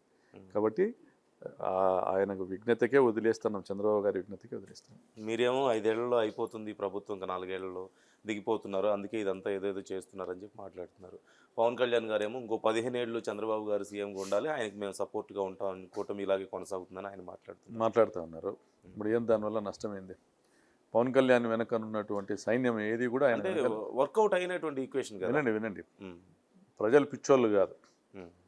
మా మీద, మేము అధికారంలో ఉన్నప్పుడు మా మీద 100 ఆరోపణలు చేసి 100 అబద్ధాలను కథలుగా రంగులద్ది రాసి దుష్ప్రచారం చేసినప్పుడు ప్రజలు నిజమేనేమో, ఇంత దుర్మార్గం జరుగుతుందేమో అని నమ్మినప్పుడు మీరు ఏం చెప్పినా నమ్మినారు, మీరు ఎన్ని కూటమి పార్టీలు కలిసినా కూడా నమ్మినారు. ఈరోజు మీరు కూటమిగానే ఫెయిల్ అయినారు. పవన్ కళ్యాణ్ను ప్రశ్నిస్తున్నారు ప్రజలు. పిఠాపురంలో పవన్ కళ్యాణ్ గెలుస్తాడో లేదో కూడా తెలియదు. పిఠాపురంలోనే తిరుగుబాటు మొదలైంది. ఈరోజు మంత్రుల వ్యవహార తీరు, ఎమ్మెల్యేల వ్యవహార తీరు, నియోజకవర్గాల్లో జరుగుతున్న దోపిడీలు తెలుగుదేశం పార్టీ నాయకులే బాహటంగా మాట్లాడుతూ ఉన్నారు. ఏబి వెంకటేశ్వరరావు లాంటి హార్డ్ కోరే తిరగబడినాడు. నువ్వు ఏదో ఈ రాష్ట్రంలో ప్రజల్ని మోసం చేసేదానికి గోదావరి బనకచర్ల అని స్కీమ్ తీసుకొస్తాను, అది అయ్యేదా పోయేదా అని తిరగబడినారు. అంటే ఆయనకు సన్నిహితంగా ఉన్న వాళ్ళే తిరగబడి ఆయన చేస్తున్నటువంటి అరాచకాల మీద మాట్లాడుతూ ఉన్నప్పుడు ప్రజలు ఇప్పటికే పవన్ కళ్యాణ్ని వదిలిపెట్టి ఆయన ఫ్యాన్స్, ఆయన కాపు కులస్తులు కూడా 50% వెళ్ళిపోయినారు. Simple logic. మరొక 15 సంవత్సరాలు చంద్రబాబు నాయుడే ముఖ్యమంత్రిగా ఉండాలి అని పవన్ కళ్యాణ్ వ్యాఖ్యానించడం వెనక ఉద్దేశం ఏంటంటే లోకేష్ సీఎం కాకూడదు అని. లోకేష్ సీఎం కాకూడదు అని. లోకేష్ సీఎం అయిన రోజున పవన్ కళ్యాణ్ బయటికి వెళ్ళిపోతాడు. పవన్ కళ్యాణ్ బయటికి వెళ్ళిపోకపోతే జనం ఆయన్ని నమ్మరు. ఈ 15 నెలల్లో ప్రశ్నించడం మానేశాడు, ఇప్పటికే వ్యతిరేకత మూట కట్టుకున్నాడు. మళ్ళీ బయటకు వచ్చేసి అంతకుముందు 2019 ముందు బయటకు వచ్చి లోకేష్ నువ్వు మా అమ్మని తిట్టావు, నిన్ను క్షమించానని మాట్లాడాడు, ఊగిపోయాడు. 1,00,000 కోట్ల దోపిడీ చేశారు ఈ ప్రభుత్వం చేసిందని ఆయన బయటకు వచ్చి ఊగిపోతాం మాట్లాడాడు. అప్పుడు ఆయన వెనక జనం నిలబడ్డారు. ఇప్పుడు ఆ రకంగా ఆయన బయట రాకపోతే ఈ దోపిడీలో ఆయన పాత్రధారుడు అవుతాడు. ఇక్కడ జరుగుతున్న అరాచకాల్లో, అమరావతి దోపిడీలో కావచ్చు, అక్రమ కేసుల్లో కావచ్చు, దౌర్జన్యాలు దాడుల్లో కావచ్చు, వీటన్నిటిలో కూడా ఆయన పాత్రధారుడు, సూత్రధారుడు, భాగస్వామి అవుతాడు అని ప్రజలు నమ్ముతారు. అది ప్రజలు నమ్ముతారు. కాబట్టి ఆయన బయటికి రావడం మ్యాండేటరీ. ఆయన 100% బయటికి వస్తేనే ఆయన లీడర్గా మిగులుతాడు. స్టిల్ చెప్పుకోదగ్గ ఓటు బ్యాంక్ ఆయనకు ఉంటుంది. లేదు కొనసాగాడు 5 ఏళ్ళు, పవన్ కళ్యాణ్ అవుట్. పవన్ కళ్యాణ్ వాళ్ళ అన్నకు ఎమ్మెల్సీ ఇప్పించుకున్నాడు, తమకు సంబంధించిన వాళ్ళకి 2-3 మంత్రి పదవులు ఇప్పించుకున్నాడు. ఎక్కడ నోరెత్తడంలే. ఎప్పుడు చంద్రబాబుకు అవసరము అనిపించిందో అప్పుడు నోరెత్తుతున్నాడు తప్ప జగన్మోహన్ రెడ్డిని విమర్శించేటువంటి మంత్రిత్వ శాఖ పవన్ కళ్యాణ్, హోమ్ మినిస్టర్ అనిత ఇద్దరు చేపట్టినారు తప్ప ఎక్కడ కూడా ఏ మంత్రి కూడా ప్రజలకు న్యాయం చేయడంలే. పవన్ కళ్యాణ్ కూడా ప్రజలకు న్యాయం చేయడంలే. పులివెందుల ఒంటిమిట్టలో విజయం తర్వాత ప్రజాస్వామ్యం నిలబడింది అని టీడీపీ చెప్పిన మాటను మీరేమంటారు? మరి వాళ్ళ రెడ్ బుక్ రాజ్యాంగం నిలబడిందని అంట. నేను రెడ్ బుక్ రాజ్యాంగం నిలబడింది అంటే ప్రజాస్వామ్యము అరణ్య రోదన పెడతా ఉంది. వినయనాథుడు లేడు. ప్రజాస్వామ్యాన్ని నిలబెట్టాల్సినటువంటి ఐఏఎస్లు, ఐపీఎస్లు, ఎలక్షన్ కమిషను చంద్రబాబు నాయుడు ముందర సాష్టాంగిల పడి ప్రజాస్వామ్యాన్ని కూని చేశారు. ప్రజాస్వామ్యాన్ని కూని చేశారు. అంతే. మరి రాబోయే స్థానిక సంస్థల ఎన్నికల్లో ఇలాగే చేస్తారా? చేస్తే జరిగేటువంటి పరిణామాలు అవన్నీ కూడా ప్రజలు ఈ కాలంలో యువత అన్ని గమనిస్తూ ఉన్నారు. మీరు దుర్మార్గాలు చేస్తే ఒక 10,000 ఓట్ల జెడ్పీటీసీ మీరు గెలిస్తే మీకు ఏమి లాభం వస్తుందో తెలియదు, కానీ కనీసము ఒక 10 లక్షల మంది మీకు వ్యతిరేకమైనారు. ఇది మీడియాలో చూసి ప్రజలను అడ్డుకొని వాళ్ళే స్వచ్ఛంగా ఓట్లు వేసుకొని పోతాను 10 లక్షల మంది న్యూట్రల్ ఓటర్లు మీకు వ్యతిరేకమైనారు. జగన్ గారికి దానివల్ల జరిగిన నష్టం ఏం లేదు. పులివెందులలో మేము వచ్చి గెలిచినామనేది మీరు ప్రౌడ్గా చెప్పుకుంటా అన్నారు. కానీ మీ శాశ్వత సమాధికి పులివెందులలో మీరు చేసినటువంటి నిర్వాహకమే ఖచ్చితంగా సమాధానం చెప్తారు. It's little hypothetical. కాకపోతే బయట ఉన్న ఒక స్టేట్మెంట్, అంటే బయట ఉన్న ఒక అభిప్రాయం నేను మీకు చెప్తున్నాను. 2019కి ముందు ఎన్నికల సమయంలో వైసీపీకి విజయానికి దోహదపడిన అంశాల్లో వైఎస్ వివేక అంశం కొంత దోహదపడిందని, తర్వాత మొన్న జరిగిన 2024 సమయంలో ఓడిపోవడానికి కూడా అది కూడా ఒక ఫ్యాక్టర్గా మారింది అనేది కొంతమంది ఒపీనియన్. ఇది లిటిల్ హైపోథెటికల్. నేను దాన్ని సమర్థించట్లేదు, వ్యతిరేకించట్లేదు. సో మీరేమంటారు? ఇలాంటి ఒక ఒపీనియన్ కొంతమందిలో ఉంది అంటే 2019లో ముఖ్యమంత్రి బహుశా చంద్రబాబు నాయుడే అనుకుంటా. వివేకానంద రెడ్డి గారి హత్య జరిగినప్పుడు ఎన్నికలకు ముందు ఒక నెల 2 నెలల ముందు జరిగింది. వాళ్ళ ప్రభుత్వమే అధికారంలో ఉన్నింది. వాళ్ళు నియమించిన పోలీస్ అధికారులే ఉన్నారు. మరి ఆ రోజులో ఆ కేసులో నిజ నిర్ధారణ చేయడానికి నాకు తెలిసి వారం 10 రోజులు 15 రోజులు సరిపోతాయి ఎవరు మర్డర్ చేసినారనేది చూపించడానికి. దానివల్ల అప్పుడే ఈ మర్డర్ పలానా వాళ్ళు చేశారని నిజమైందంటే ఈరోజు అవినాష్ రెడ్డి గారి మీద, భాస్కర్ రెడ్డి గారి మీద, వీళ్ళ మీద కేసులు పెట్టినారు కదా. ఆ రోజే వాళ్ళు చేసింటే ఆ రోజు జగన్మోహన్ రెడ్డి గారికి మైనస్ కూడా అయ్యిండొచ్చు. అది నిజం కాదు కాబట్టి, అది అబద్ధం కాబట్టి ఆ రోజు వాళ్ళు ఏం చేయలేకపోయినారు. బహుశా మా చిన్నాయన చంపినారని జగన్మోహన్ రెడ్డి గారు మాట్లాడింది ఆ రోజు మాకు కొంత పాజిటివ్ అయ్యిండొచ్చేమో. కానీ అది మాకు ఒక తెలిసి sentiment కొంత sympathy అంటే ఉంటుంది. అయ్యిండొచ్చేమో. కానీ ఉమ్, మొన్న 24 ఎన్నికలప్పటికి తేటతెల్లమైంది. ఉమ్, స్వయంగా సిట్టు వేయడం జరిగింది. తర్వాత సిబిఐ వాళ్ళు సిబిఐ ఎంక్వైరీ చేయడం జరిగింది. సిబిఐ వాళ్ళు ఎంక్వైరీ చేశారు. అవును. నిజంగా దాన్ని హర్షప్ చేయాలనేటువంటి ప్రయత్నమే ఉంటే ఉమ్, జగన్ గారు సీఎంగా ఉన్నారు. ఉమ్, ఒక మంత్రిని పిలిచి దీన్ని ఏం చేస్తావు, వారం రోజుల్లో నెల రోజుల్లో దీన్ని హర్షప్ చేయాలని జగన్ గారు చెప్పినంటే ఉమ్, హోమ్ మినిస్టరే దగ్గరుండి అన్ని చేసి పెట్టి క్లోజ్ చేసి ఉండేవాళ్ళేమో. ఉమ్, జగన్ గారు విచారణ జరగని ఎవరు పాత్ర ఉంటే వాళ్ళు చట్టపరంగా ఎదుర్కొని లేని అనుకున్నారు. ఉమ్, దాన్ని ఎక్కడ కూడా ఆయన సమర్థించలేదు. ఉమ్, కానీ వాళ్ళు రాజకీయంగా ఉపయోగించుకున్నారు. వివేకానంద రెడ్డి కుమార్తెను వీళ్ళందరినీ కూడా రాజకీయంగా ఉపయోగించుకునేసి ఉమ్, జగన్ గారి క్యారెక్టర్ అసాసినేషన్ చేశారు. ఉమ్, సొంత బాబాయి, ఉమ్, గొడ్డలి పూటని ఇంకా ఏవేవో అని చెప్పుకుంటూ వచ్చారు. ఉమ్, హౌ ఫార్ హీఈస్ కనెక్టెడ్ నిజంగా ఆయన పాత్ర ఉంటే ఉమ్, ఆ కేసులో ఆయన పేరు కూడా ఆయన పాత్ర ఉందని కూడా చెప్పుండాలి కదా సునీతను వాళ్ళందరూ. అదే. కాదు కదా. ఇప్పుడు నా బంధువు ఎవరో ఎక్కడో మర్డర్ చేస్తాడు అనుకోండి సపోజ్, ఉమ్, నాకేం సంబంధం? ఉమ్, ఓ ఇద్దరు అన్నదమ్ముల మధ్య గొడవలు ఉన్నాయనుకోండి, ఏదో జరిగితే మాకేం సంబంధం? ఉమ్, జగన్ గారికి ఏం సంబంధం? అది ఏం జరిగింది, ఎలా జరిగింది, ఏమనేది సిబిఐ ఒక నివేదిక ఇచ్చినారు. ఇంకా సిబిఐ ఎంక్వైరీ చేయాల్సిన అవసరం కూడా లేదన్నారు దాంట్లో. Um, there is no need of any more investigation అని కూడా ఇచ్చేశారు. సో ఇది జరిగిన దాంట్లో వాళ్ళ పాత్రదారులు ఎవరో మరికి అది సిబిఐకి తెలియాలి. ఉమ్, కేసులో పెట్టిన వాళ్ళకు బెయిల్ ఇచ్చింది, కోర్టు కూడా బెయిల్ ఇచ్చింది. దాంట్లో మేము పాత్రదారులు అనే వాళ్ళు కూడా గర్వంగా గన్మెన్లు పెట్టుకొని తిరుగుతూ అన్నారు, మేమే మర్డర్ చేసినామని. ఉమ్, ఏమి సో వాళ్ళలో దాంట్లో కొంతమందిని అప్రూవర్లుగా మార్చినామనేసి చెప్తున్నారు. వాళ్ళు తిరుగుతున్నారు, సెటిల్మెంట్లు చేస్తున్నారు. మరి ఏం న్యాయం జరిగింది? ఎవరి కోసం పోరాడింది సునీత? ఉమ్, ఎక్కడుంది సునీత? ఎక్కడుంది దీంట్లో? చంద్రబాబు నాయుడుకి ఆ విధంగా తయారైంది. ఉమ్. అంతకుమించి మాకైతే దానివల్ల నష్టం జరిగిందని అయితే మేము అనుకోవడం. సేమ్ సినారియో షర్మిల గారు అలాగే విజయమ్మ గారి విషయంలో కూడా వచ్చింది. గత ఎన్నికలకు ముందు జగన్మోహన్ రెడ్డి గారు జైల్లో ఉన్న సమయంలో అయినా సరే, ఎన్నికల సమయంలో అయినా సరే షర్మిల గారు చాలా సపోర్ట్గా ఉన్నారు. విజయమ్మ గారు కూడా అంతే ఒక సపోర్ట్ అయ్యారు. ఎన్నికల సమయానికి వాళ్ళిద్దరూ ఇప్పుడు మొన్న ఎన్నికల సమయానికి వాళ్ళిద్దరూ దూరం అవ్వడం నైతికంగా కొంత దెబ్బతీసిందా వైసీపీని? అంటే ఇది యాక్చువల్గా ఏంటంటే జగన్ గారి ఖచ్చితమైన విధానాల వల్ల వచ్చిన నష్టం.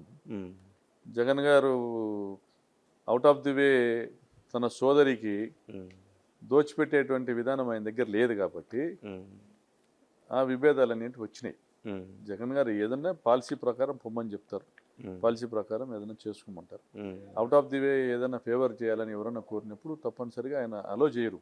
ఉమ్, నేను ఎమ్మెల్యేగా 5 ఏళ్లలో ఉమ్, ఒక క్రషర్ ఏర్పాటు చేసుకోవడానికి కూడా నేను ఒక క్వారీ లీజ్ నేను తీసుకోలేదే. ఉమ్, ఉమ్, మేము అవుట్ ఆఫ్ ది వే చేసే ప్రభుత్వం మాకుండి ఉంటే ఉమ్, మా ప్రాంతంలో క్వాడ్జో, గ్రానైటో, ఉమ్, లేదా బిల్డింగ్ స్టోన్ మెటీరియల్ ఏదో క్వారీస్ ఇవన్నీ మా బినామీల పేర్లతో అన్నీ పెట్టుకొని మేము వ్యాపారాలు చేసుకుందామే.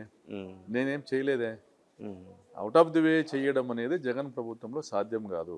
ఉమ్, అది సాధ్యం అవ్వని పరిస్థితుల్లో ఆమె వెనక్కి తిరుక్కుంది. ఉమ్, చివరికి తీసుకొచ్చి జగన్ గారు ఉదారంగా చెల్లెలకు రాసిచ్చినటువంటి ఏదైతే ఉమ్, ఆస్తులు ఉన్నాయో subjected to the enquiry of CBI assets case, um, um, దాని ఇన్వెస్టిగేషన్ కంప్లీట్ అయిన తర్వాత దాని కేసులోంచి మనం బయటపడిన తర్వాత ఇవి నీకు ట్రాన్స్ఫర్ అయితే అని రాసిచ్చిన ఎంఓయూ ఉందో, ఉమ్, సో దాన్ని తీసుకొచ్చి ముందర పెట్టి ఆమె కుటుంబంలోనే ఇది తీసుకొచ్చింది. న్యాచురల్గా కూతురు కాబట్టి విజయమ్మ గారు ఆమెకు సపోర్ట్గా ఉమ్, పాపతో ఎవరు లేరు నేను ఉండాలి కదా అని అనుకుని ఉండొచ్చు. ఉమ్, ఉమ్, అది విత్ ఇన్ ది ఫ్యామిలీ జరిగి ఉండాల్సిందే. ఉమ్, ఏదైనా కానీ సర్ది చెప్పేవాళ్ళు ఉండిండాలా. సర్ది చెప్తే వినే పరిస్థితి ఆమె ఉండిండాలా. ఆమె ఏ స్థాయికి వెళ్ళిపోయిందంటే పచ్చసీర కట్టుకొని పోయి చంద్రబాబు నాయుడుకు బొకే ఇచ్చి ఇన్విటేషన్ ఇచ్చేటువంటి స్థాయిలోకి వెళ్ళిపోయింది ఆమె. చాలా ఫాస్ట్గా వెళ్ళిపోయింది. అంటే మేము కోట్ల మంది రాజశేఖర రెడ్డి అభిమానులము మా జీవితాలన్నీ పనంగా పెట్టి పార్టీ కోసం జగన్ గారి కోసం నిలబడిన వల్ల మా ప్రయోజనాలు ఏమి కాబట్టలే ఆమె. మా ప్రయోజనాలు ఏమి కాబట్టలే. మా రాజకీయ జీవితాలన్నీ కూడా మేము ప్రాణాలు పనంగా పెట్టుకొని, ఆస్తులు పనంగా పెట్టుకొని, మా విలువైనటువంటి సమయాన్ని పనంగా పెట్టుకొని మీ కుటుంబం కోసం మేమందరం పోరాడుతున్నాము. మేమెవరం కాబట్టలే ఆమె వ్యక్తిగత ప్రయోజనాలే ఆమెకు ముఖ్యమైనవి. దాన్ని విజయమ్మ గారు కూడా గమనించుకుండాలి. అరే కుటుంబం అంటే నా కొడుకు కూతురే కాదు కదా, ఇంత కోట్ల మంది ఉన్నారు, ఇంతమంది ఎమ్మెల్యేలు ఉన్నారు, ఇంతమంది నాయకులు ఉన్నారు, లక్షల మంది ఉన్నారు, వీళ్ళందరూ దెబ్బతింటారు అని ఆలోచన చేయలే. మాకు కూడా విజయమ్మ గారు తల్లే, కానీ ఏం చేస్తాం, ఆమె కూడా ఆలోచన చేయలే. కూతురు బిడ్డ మా ఇంటర్నల్ సమస్య అనుకున్నారు. మా అందరి సమస్య ఇది, మీకు హక్కే లేదు. ఈరోజు ఈ పార్టీ మాది మా పార్టీ, మా నాయకుడు జగన్మోహన్ రెడ్డి. రాజశేఖర రెడ్డి గారు మాకు లీడర్ని ఇచ్చిపోయినారు, మీరెట్లా విచ్ఛిన్నం చేస్తారు ఈ పార్టీని? తప్పది. మీ నియోజకవర్గంలో ఒక 2 అంశాల గురించి మాట్లాడుకుంటే, గతంలో తోపుదుర్తి పాల సొసైటీ ఉంది, ఇప్పుడు పరిస్థితి ఏంటి అసలు? అంటే మధ్యలో కొన్ని విమర్శలు వచ్చినాయి, కానీ మహిళలకు సపోర్ట్గా ఉంటామని చెప్పేసి అన్నారు. So what's the present status అసలు? మా దౌర్భాగ్యం ఏమంటే, ప్రజలకు ఏదైనా మంచి చేస్తే వీడికి మంచి పేరు వస్తుందన్నప్పుడు దాన్ని తిప్పి మా మీద రుద్దడం అనేది మా ప్రత్యర్థి నైజం. అంటే మీరు మొదలుపెట్టింది అయితే మహిళలకు సపోర్ట్గా అని చెప్పారు. నేను దాదాపు 20 కోట్ల రూపాయలు ఖర్చు పెట్టి ఒక డైరీ నిర్మాణం చేసి ఓపెనింగ్ చేసాం. గత ప్రభుత్వంలో నడిపాం.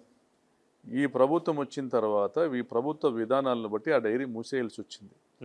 అమూల్ దగ్గరికి, ఇతర డైరీల దగ్గరికి కూడా తిరిగాను మా డైరీని ఇస్తామని. ఈరోజు కూడా టీటీడీ వారు ఉపయోగించుకుంటారంటే ₹1 ఆదాయం కూడా ఆశించకుండా మా డైరీని అప్పచెప్పేదానికి సిద్ధంగా ఉన్నాం. టీటీడీ వారు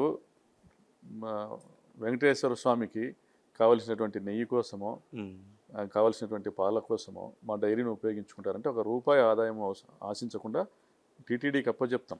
ఎన్ని సంవత్సరాలు కావాలంటే ఎన్ని సంవత్సరాలు. మా ప్రాంతంలో మహిళలకు మంచి ధర దొరికితే చాలు, మా ప్రాంతంలో పాడి రైతులకు మంచి ధర దొరికితే చాలు. మీ ద్వారా టీటీడీ వారికి కూడా తెలియజేస్తాను, చంద్రబాబు నాయుడు గారికి కూడా తెలియజేస్తాను. అది రైతుల కోసం పెట్టింది, పేద రైతుల కోసం పెట్టింది, పాడి రైతుల కోసం పెట్టింది. దాన్ని ఉపయోగించుకోవడానికి నానా పాటలు పడతా ఉన్నాం, ప్రయత్నం చేస్తున్నాం. దానికి ఆర్డర్స్ తీసుకొని రావాలి, దాన్ని మళ్ళీ డైరీని మళ్ళీ నడపాలి, ఈ ప్రాంత రైతులకు ఉపయోగపడాలని చాలా ప్రయత్నం చేస్తాం. అంటే మీ నియోజకవర్గంలో ఏదో కొంత ప్రయత్నాలు చేస్తున్నప్పుడు మీకేం ఇన్సెక్యూర్గా? నాకేం నష్టం జరగదు. మాకు ఈ రోజు నుంచి అఫ్కోర్స్ ఒక్క విషయం ఐ అగ్రీ, మీరు చరిత్ర అక్కడ సృష్టించారు. అంటే పరిటాల ఫ్యామిలీని ఢీ కొట్టారు, గెలిచారు, అక్కడ నిలబడగలిగారు. పరిటాల ఫ్యామిలీ రాజకీయాల్లోకి రాకముందు నుంచి కూడా మా మా మా కుటుంబ పెద్దలు సమితి ప్రెసిడెంట్లుగా 15 సంవత్సరాలు చేశారు. మా కుటుంబంలో జిల్లా స్థాయి పదవులు కూడా చేశారు. వాళ్ళు రాజకీయాల్లోకి రాకముందు కూడా మేము వాళ్ళకంటే చాలా సీనియర్లం రాజకీయాల్లో. మాకు ఒక గౌరవం ఉంది, మా మాటకు విలువ ఉంది. ఓకే, సరే, చాలా విషయాలు మాట్లాడాం. ఇంకెప్పుడైనా తప్పకుండా కలిసినప్పుడు మరొకసారి మళ్ళీ ఇంకా మాట్లాడదాం. చివరిగా ఒక్క ప్రశ్నకి, సరే ఇందాక మీరు అన్నారు కాబట్టి అడుగుతున్నాను, నేను మేసం చేస్తున్నాను మొత్తం, నేను ఏమేమి ఈ ప్రభుత్వ వైఫల్యాలు ఉన్నాయో, నాయకుల వైఫల్యాలన్నీ మాట్లాడి నేను మేసం తీస్తాను ఖచ్చితంగా అన్నారు. డేట్ ఏమైనా ఫిక్స్ చేశారా అనుకుంటున్నారా? ఫిక్స్ చేస్తాం, బహుశా సెప్టెంబర్ నెలలోనే. ఓకే, ఎక్కువ దూరం కూడా కాదు, సెప్టెంబర్ నెలలోనే చేస్తా. ఓకే, నేను నమ్మిన నా ప్రజలు, నేను ప్రేమించిన నా నియోజకవర్గ ప్రజల సమక్షంలోనే, ఎవరిని నమ్మి నేను ఆ మాటలు మాట్లాడానో వాళ్ళ సమక్షంలోనే, ఎవరిని నమ్మి నేను పౌరుషానికి పోయినానో వాళ్ళ సమక్షంలోనే చేస్తాను. ఏంటి దీని వెనక స్ట్రాటజీ? ఏముంది, నేను ప్రేమించిన నా జనము, నన్ను నమ్ముకున్న జనము, నేను నమ్ముకున్న జనము, నేను నా ప్రేమను వ్యక్తం చేసిన, నా కుటుంబానికి చేయని సాయాన్ని నేను వాళ్ళ కోసం చేశా. నేను గత 20 ఏళ్ళుగా నేను చేసిన ప్రతి ఒక్కటి త్యాగం అనే అభిప్రాయం నాకుంది. నా త్యాగం గుర్తించి నన్ను గెలిపిస్తారని అనుకున్నా. లేదు, మీరు ఈవీఎంలో ద్వారా మోసపోయినారో, చంద్రబాబు హామీల వల్ల మోసపోయినారో, ఇతరత్ర కారణాల వల్ల మోసపోయినారో, చెప్పుడు మాటలు విని మోసపోయినారో నాకు తెలియదు. నేను మీ వాడిని గుర్తించమని అడుగుతున్నా. నేనైతే మీ వాడిని గుర్తించమని అడుగుతున్నా. మిమ్మల్ని నమ్మినాము, ఆ మాట చెప్పినాము, ఛాలెంజ్ చేసినాము, ఓడిపోయినాము. మాట తప్పాల్సిందే కాదు కదా, నిలబెట్టుకోవాల్సిందే కదా. Right, thank you so much sir మీ టైంకి, అండ్ చాలా విషయాలు మాట్లాడుకున్నాం. మరొకసారి మళ్ళీ తప్పకుండా. రైట్ అండి. తెలుగులో న్యూస్ కి ఫాస్టెస్ట్ యాప్ ఇప్పుడు టోటల్లీ న్యూ అవతార్లో. జస్ట్ 5 seconds లో కంప్లీట్ న్యూస్, సోషల్ మీడియాలో ట్రెండ్స్ కి one stop solution, live TV app, voice search option తో ఇప్పుడే డౌన్లోడ్ చేయండి లేదా అప్డేట్ అయిపోండి. యాప్ లింక్ డిస్క్రిప్షన్ లో ఉంది.